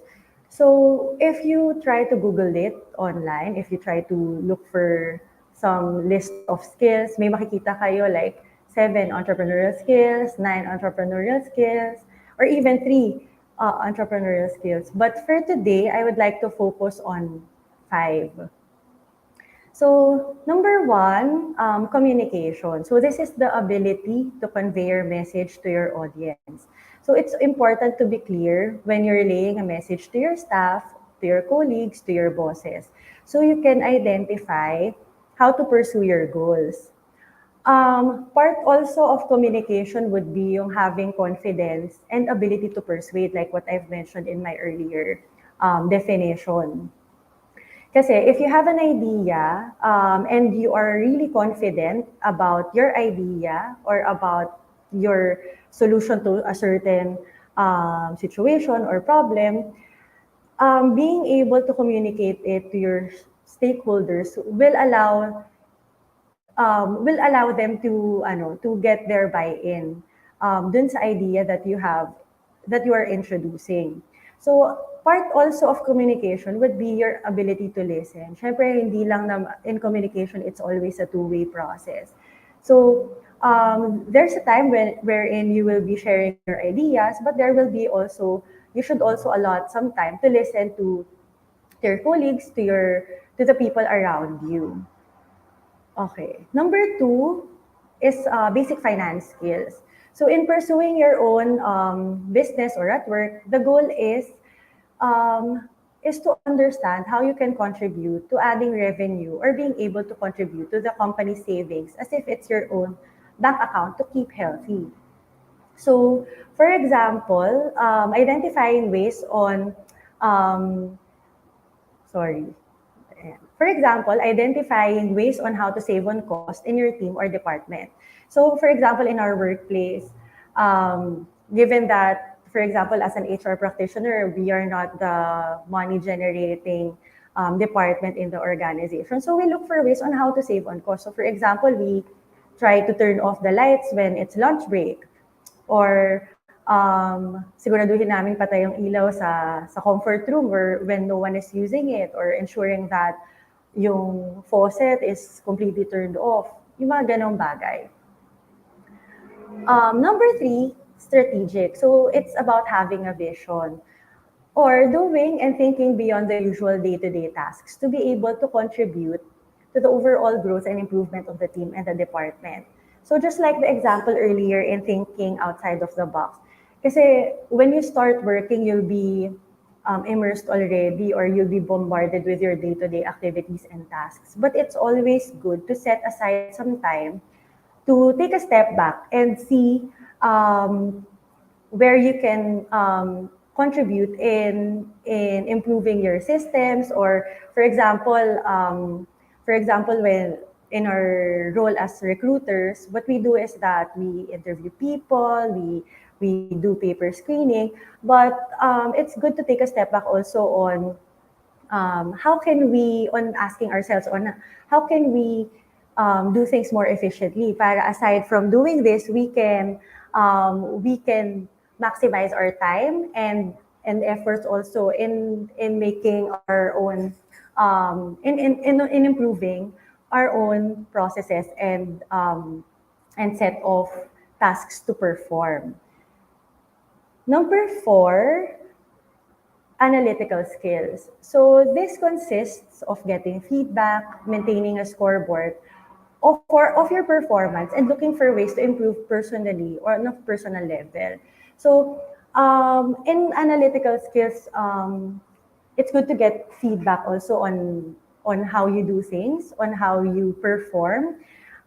If you have these data, you will be able to know your strengths, your weaknesses, to be able to help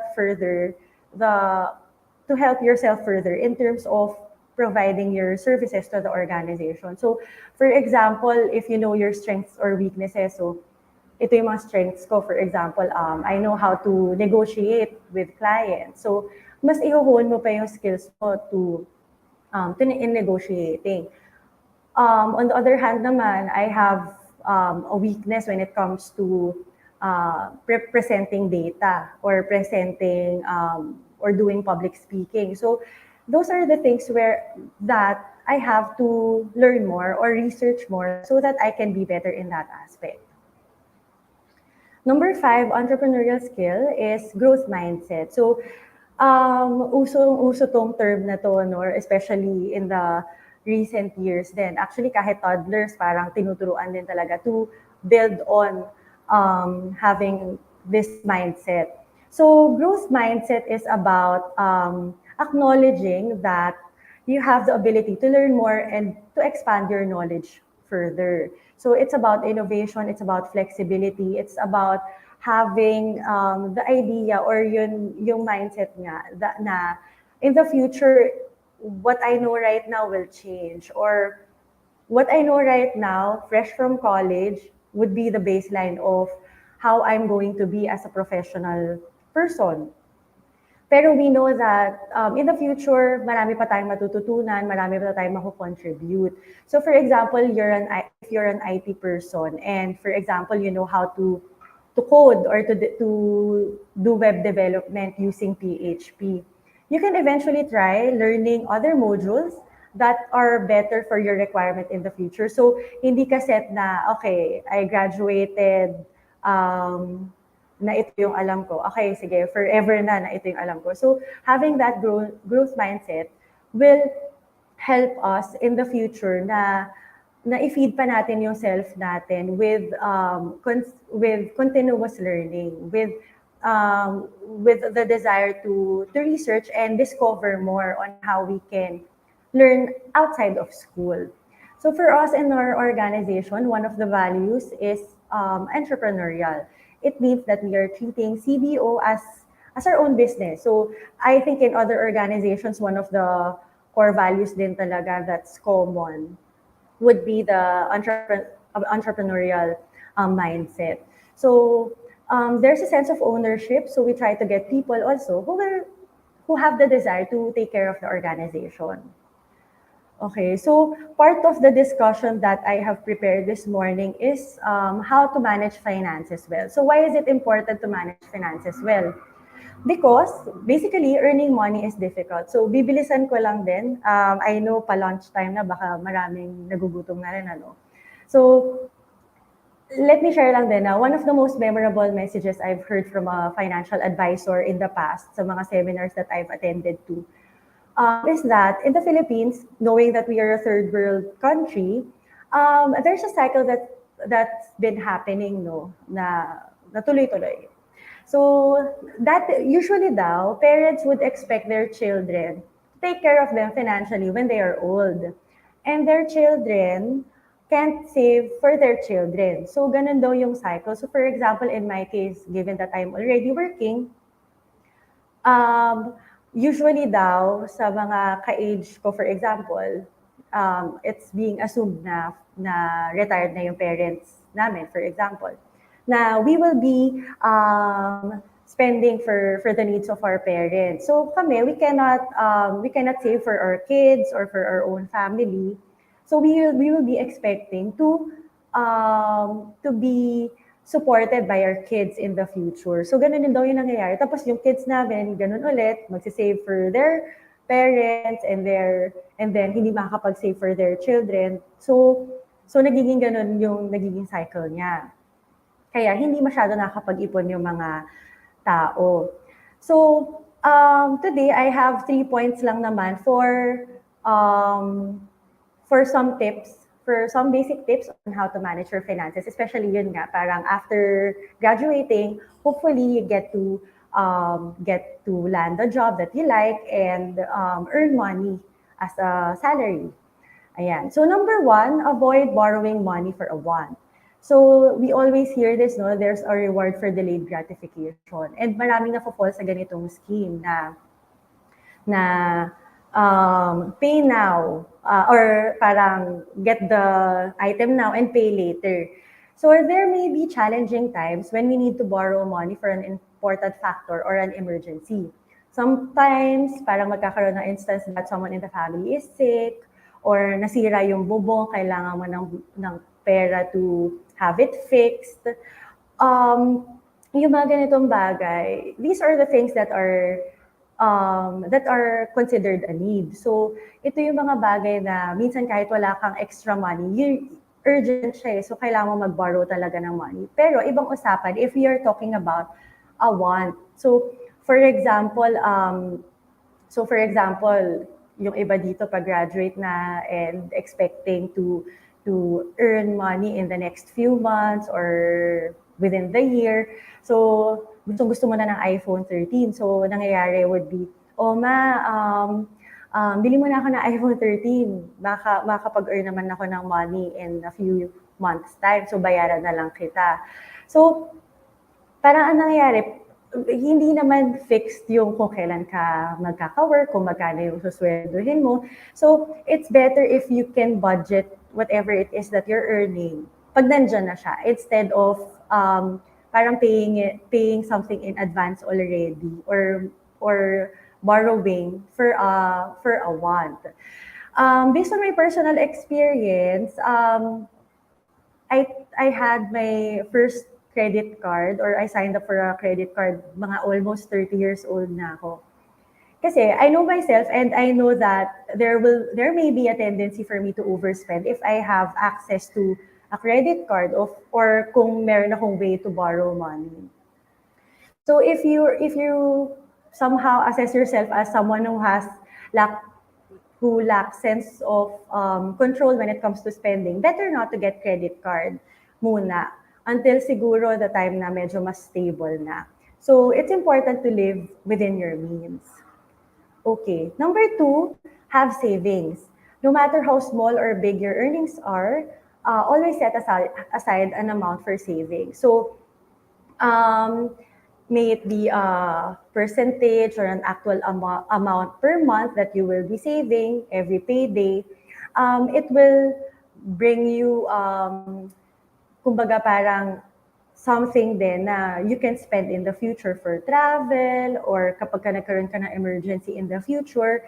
So if you're consistent and disciplined, you will definitely reap what you sow. So yung iba, what they do is that iba pa yung emergency fund, iba pa yung savings, but it's up to you. Basta ang important thing is that you set aside money that's not to be touched until a certain specific time na kailangan mo talaga siya. Number 3 and last, no, prepare for an investment strategy. So I am not a financial advisor, but I always hear this: do not put all your eggs in one basket. So usually when you earn, syempre may isa-set aside kang money for your expenses, you will set aside money for your savings, but it's good also to have, for example, an amount for insurance. And marami kasing types of insurance and you have to just pick what it is or kung saan ka mag-i-invest. Life insurance ba, educational fund, or for health ba, or even retirement fund. So, kung hindi man insurance, pwede rin namang i-invest mo siya to a small business. So, a lot of people I know are doing this. So aside from their day job, the 8 to 5 a day, they have an extra racket or extra side business na mas less time consuming, but they have invested something in that area na nag-earn din sila significantly. Okay, so earlier I was also introduced as someone who's working in CDO. So let me introduce to you CDO. No, I'll take this opportunity also to introduce the company where I'm working currently. So CDO, we are a food manufacturing company based in Valenzuela City. We also have another manufacturing plant in Malvar, Batangas. We have been in the business for 46 years, going 47 this June. CDO stands for Corazon Dairoong. She's our founder. So we do end-to-end. So from introducing a certain product to manufacturing them, doing research and development, to distributing it to the different channels. Let me run through this, a delicious story of success. From a simple dream of providing delicious food for her family, that CDO story has turned into a lifelong commitment of providing Filipinos with high quality and affordable products. Our mission is that we champion meal times and unite families through food that calls them home. We live to bring them freshness and delight of mom-made cooking that fills their hearts. Our vision is that we will be the most trusted food company, loved for how our food creations bring in one all generations of people together. Our values: we are passionate about our consumers and customers. We have love for God, so we have chapels in our manufacturing plants. We also have First Wednesday Mass, dati face-to-face in our chapels, but right now we do it online. We have integrity. We are open and collaborative. We are innovative and entrepreneurial. So very, very significant din siya dun sa topic earlier. Our products, so here's some of our products. So we have frozen meat. This is our biggest category. So we have hot dogs, sausages, bacon, fantastic tocino, fantastic longganisa, ulam burger, and other Chinese deli. We also have canned meats. So we have corned beef, Highlands corned beef, carne norte. We also have beef loaf, meatloaf, canned tuna, bottled fish. Also dairy products, so Dave's cheese. We also have other variants for this one, like Dave's cheese with bacon, herb and garlic, sweet preserves, data de coco, and kaong. Aside from our main products, we also have a nonprofit organization, which is Odyssey Foundation Incorporated. It is guided by 5 pillars. So we have Gabay Nutrition, It's our supplementing feeding program to malnourished children. We also have Gabay Edukasyon. It helps provide the needed resources to existing institutions. Also, Gabay Kalikasan. The aim is to bring back green to our surroundings. So we have cleanup drives, we have tree planting activities, especially to the communities where we are located. We have Gabay Hanap Buhay. We conduct livelihood programs on meat processing for mothers. Specifically for mothers yung main focus because our founder is a mom, so mas relatable no, for moms. And then Gabay Lingkod, it's our way to respond to the various needs of the community. So kapag ka nagkaroon ng bagyo or mga ano ba, may mga pumutok na bulkan, so we provide support and help to the affected communities. Okay, so we also have sustainability efforts. So as a company, we believe that we are responsible in keeping our environment clean and green. So we have several programs such as wastewater treatment. So in a manufacturing company, it's a common thing that we treat our wastewaters. We also have a lot of recycling efforts. We use solar energy, especially in our Batangas plant. And given that, syempre as a food organization also, despite using plastic talaga when it comes to, especially for our frozen products, as much as possible, we try to reduce it. We would want to be ambassadors in keeping our communities yan nga, where we operate clean. Yun. So that's it for my presentation. If you want to contact us, we have several ways to for you to reach out to us. We have our website, we have our Facebook page. We also have our LinkedIn page, especially in jobs180.com/CDO. So our vacancies are also posted online. So you can reach us there if you have questions also. I hope you've learned something about the topic today. Thank you and stay safe.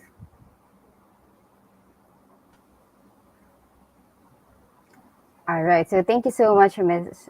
Sheena. Okay, guys. Again, the floor is now open for questions. So if you have questions, last na natin si Ms. Sheena today. So baka naman you have questions pa. Okay. Lagay nyo na yan sa comment section and tatanong natin sa ating speaker. Okay. Pwede na kayo mag-ask ng question, guys. Okay. So while waiting for questions, Ms. Sheena, so may mga questions ako ni ready. Okay, baka, ayan. Oh. Okay, let me just check po. So for someone po na walang background regarding sa mga business terms po, di ba, mga business jargon, so would like to know po the difference between businessman and entrepreneur. Okay. I think for that, parang ano na rin siya, parang interchangeable na rin yung term. Because based on the definition, an entrepreneur or a business person or a businessman is someone who has thought of the certain business that they will be promoting or they will be introducing to the market. So sila yung nag-ensure na sila yung decision makers. Usually sila din yung nagfa-fund ng business kasi parang if you've contributed to the build up of the business or to the corporation of the business, it means that you're part of the owner. So it means that you can decide, you can suggest. Pwede kasing as businessman or as an entrepreneur, pwedeng mag-isa ka lang, pwede naman ding may partners ka. Pero you can consider yourself as a decision-making person, especially if you have a part in the main capital or may contribution ka dun sa na usually money siya na dun sa pag-build ng main business na i-offer mo, may it be service or products na i-offer mo to the market. Thank you so much, Ms. Sheena, for answering. I'm not really sure if my question made sense kasi I'm hearing other people na you call me entrepreneur. Yes po. Okay, ma'am. Thank you for that, ma'am. So another question, ma'am, is what are the things to consider or to risk po when starting a business, especially for those who do not have any backgrounds po in running business? I think number one would be opportunity. In a sense na identifying how siguro what type of product or what type of business you'll be introducing and saan. Online ba siya or may specific location ka ba? Although, especially this time of pandemic, no, especially in the past 2 years, maraming online businesses na nag-boom because kahit wala, kasi parang I think based on usual conversations then with other people and based on mga nababasa din online, usually the main concern would be capital. And when you say capital, it has something to do with paying for the location, for rent, na i-consider dun sa type of business that you'll be putting up. Pero this pandemic, parang mas maraming nag-boom na business kasi online, kasi magpo-post ka lang or magbebenta ka sa Shopee or Lazada or Carousel. Business na siya because wala ka masyadong capital na na-put up. Pero you're able to reach out na hindi lang limited to a certain location. So siguro what you can think of when you're trying to put up a business would be ano yung mismong gagawin mo na product, how much yung i-offer mo, because what you need to know also is profitability kasi yun naman talaga yung number one goal ng business is to make profit or is to earn. Hindi ka naman magbebenta tapos break even lang kasi sayang yung effort kasi you have to pay for your effort also and you have to pay for kung may kasama ka na mag-help sa'yo sa business, you have to pay for their salary or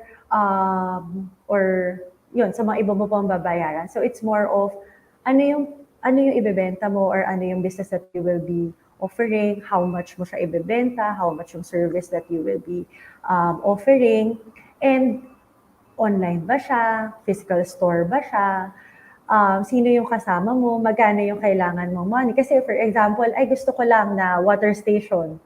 Pero wala ka naman pa masyadong capital, yun, ilo-loan mo ba siya or think of another business na lang. Parang, so, ang dami actually i-conceptualize before mag-run yung isang business. Alright, thank you, ma'am.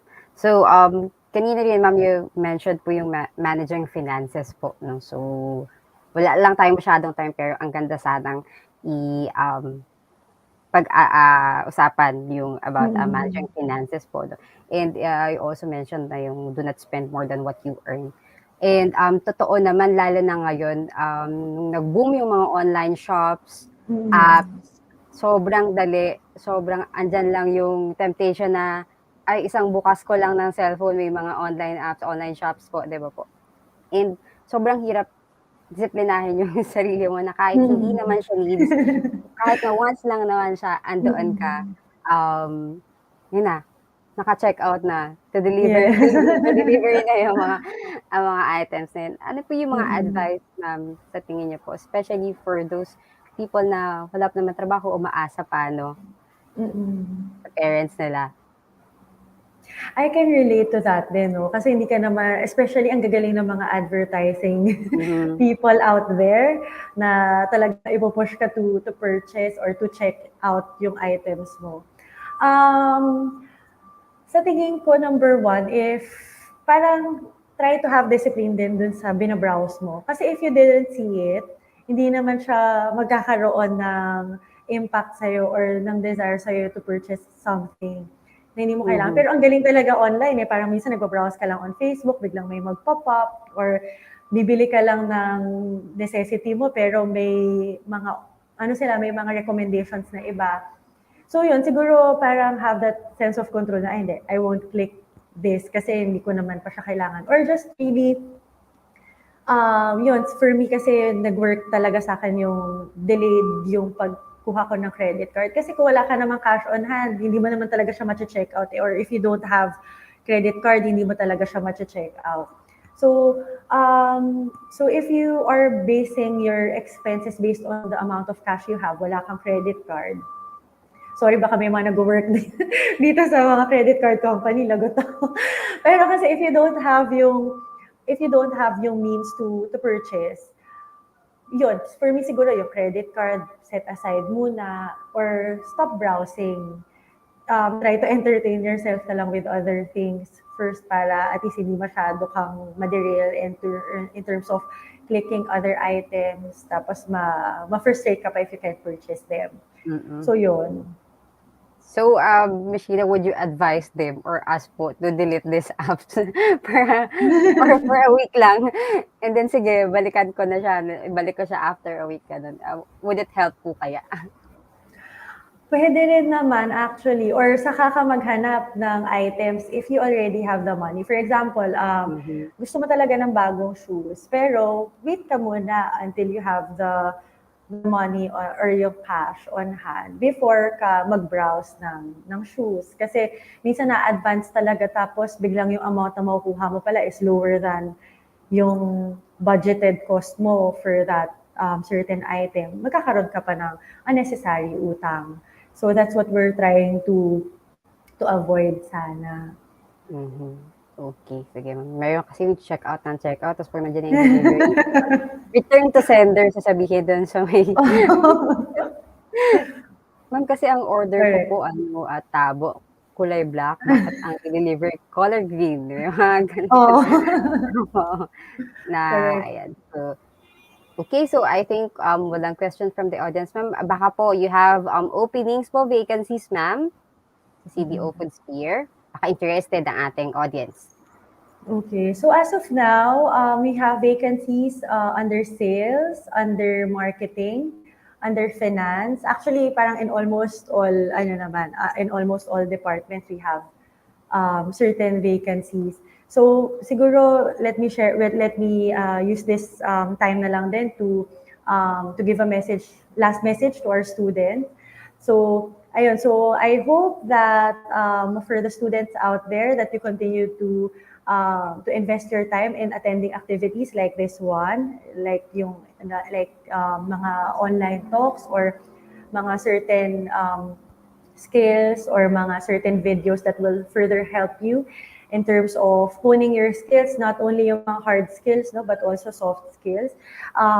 Prepare yourself then before you join an organization so that you can, syempre it's also mentally preparedness or emotionally preparation. Kasi it's a very exciting thing to experience, to be in a workplace, to finally work after graduating kasi talagang magpe-pay off na what you've studied for 4 years, 5 years. So get ready and be confident because definitely there will always be an opportunity that is for you. So parang ano lang yun parang there's something na meant for you. So there's an opportunity that's meant for you, especially if you've prepared well before you join or before you apply. So best of luck for everyone. So yun, so be expectant lang din for what's about to come. Thank you so much, Ms. Sheena. Ayun, I will not be asking any more for tips and advices. Nasabi na ni Ms. Sheena. So, thank you so much, Ms. Sheena. Maraming salamat po. And, thank you, ma'am, for sharing your knowledge and expertise for today's session. So, we wish to have you on our next set of webinars. Thank you, Ms. Sheena. Ingat. Thank you. All right, guys. So, if you're interested po to apply, kay CDO, you may submit your resume link at jobs180.com/CDO. Again, please submit your resume link at jobs180.com/CDO. Okay. So we would like to thank all our speakers for today. So to officially close our program, may we invite Mr. Abellera-De, PhD, Officer in Charge, Office of Academic Affairs, for the closing remarks. Okay, thank you, Miss Joyce. Good morning, or should I say good noon, my dear Legazpi Thomasians. And thank you so much for participating in this placement activity dubbed Pabalon, a comprehensive guide to career employment organized by the Media, Alumni, and Public Affairs of UST Legazpi under the leadership of Ma'am Elich Espadero and her team. So congratulations to MAPA. To our partner, Jobs180.com, for being very accommodating to UST Legazpi. to our resource speakers, Mr. Jude Bausa, who discussed Legazpi Thomasian core values, Mr. Kim Chua, General Manager, Jobs180.com, who walked you through resume preparation, Ms. Kayla Bayan of IBM, who talked about selling yourself through interviews, Ms. Ching Banania, Labor Management Employment Officer of DOLE, who gave an overview on labor education for graduating students, and to our last speaker, Ms. Sheena De Jesus, HR Head, CDO Foodsphere, who talked about mind your business, discovering your entrepreneurial skills, and of course, to Ms. Joyce, our moderator for today. Thank you very much. For some practical reason, this pabalon is your provision to your journey beyond the confines of the University of Santo Tomas Legazpi. Today's activity is important to you for your future. The career preparation you do as a student, the networking and opportunities you create for yourself are a valuable part of the experiential learning that will help you establish your career. The time and effort you devoted to the preparation of your baon as you venture into another phase of your life after graduation, the world of work is essential towards your success. We in the University of Santo Tomas Legazpi believe that all students need to receive career orientation to assist you in the right decision-making process towards the world of work. In the long run, we hope that this pabalon set the parameters in establishing a unique lifelong guidance system towards the promotion and success of an accessible and acceptable quality of life in the workplace. In a life of truth and of love out of gratitude, we wish you all the best in your career choice. Good noon once again, and thank you very much.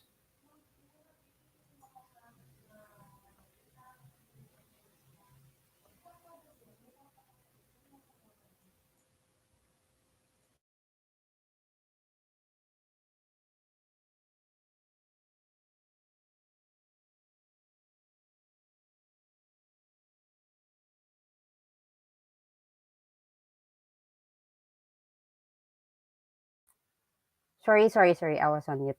Okay, so thank you so much, Sir Belieza. Thank you so much, sir, for gracing the event. And there you have it, guys. We are done with the talk proper and successfully tackled odd topics for today's session. And please do not forget to evaluate this event. The link is flashed on your screen and is also available at the comment section. Please do evaluate this event because the evaluation link will serve as your attendance. So you will be having two attendance for today. First is the registration link po na galing kay Jobs 180 and the evaluation form na nanggaling mismo sa inyong school. So please do evaluate. This will again serve as your attendance. All right. Okay, so we would like to thank each one of you guys for staying all throughout the event. We hope that the webinar helps you be prepared in the world of work. Sabi nga ng mga speaker natin kanina, it's okay to fail. Just stand up and try again. Okay, this is just the beginning of your real battle. And we would like to thank UST Legazpi, especially Dr. Belieza, Miss Elich. Ayan, thank you so much, ma'am. Thank you so much for collaborating with Jobs 180 to further Okay, nawala ako. Ayan. Thank you so much po for collaborating with Jobs 180. We would like to thank also the following sponsors for today's event. Maraming salamat po. And for more career opportunities, you may visit our site. It's www.jobs180.com. And again, Jobs 180 is looking for OJTs. If you are interested, please submit your resume link at jobs180.com/jobs180. We are also hiring for a customer support officer and IT officer. Again, please submit your resume link at jobs180.com/jobs180, or you may email us at info@jobs180.com. So please watch out for the next set of webinars we are going to host for. Please check our Facebook page for the topics that will be discussed, and you are welcome, guys, to join in on those sessions too. So the program is finally concluded. This is your host, Joyce Katakutan. We will see you soon and have a great afternoon. Ingat, everyone.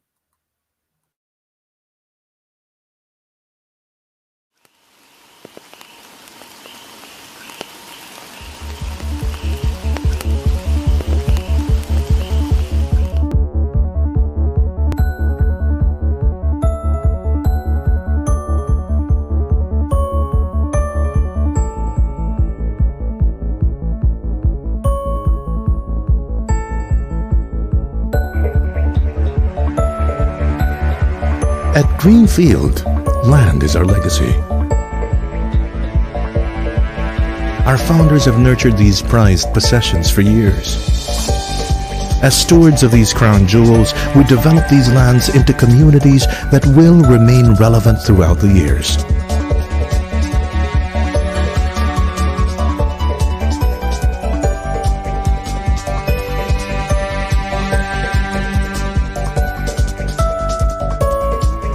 Simultaneously working with nature while employing the latest in technology.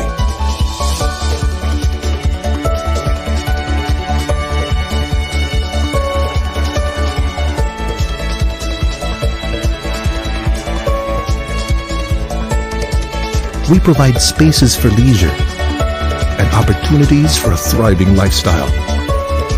Venues where relationships grow and are nurtured.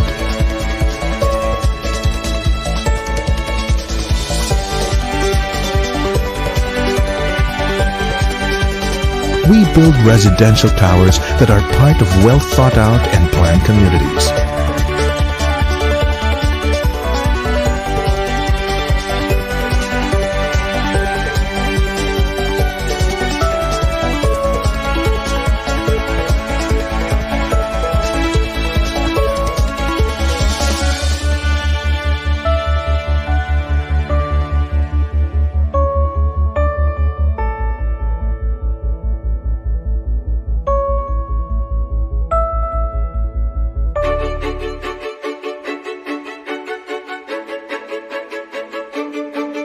We build modern suburban cities with vast spaces for nature and an opportunity to live a fully connected and balanced lifestyle.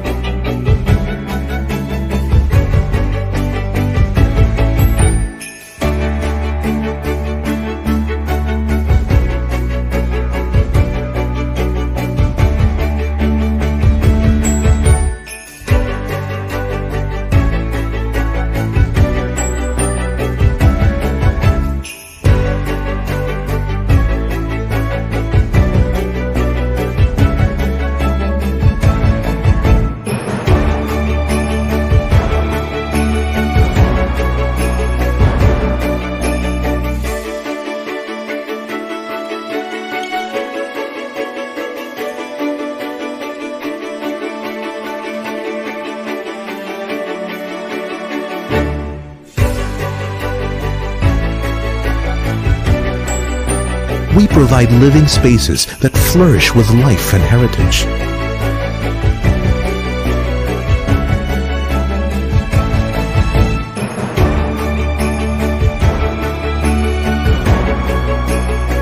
From urban, connected yet nature-centric districts to suburban cities flourishing with greenery, our developments will remain relevant throughout the years. Let this be the legacy you bequeath to your children and your children's children. Let our land be your legacy.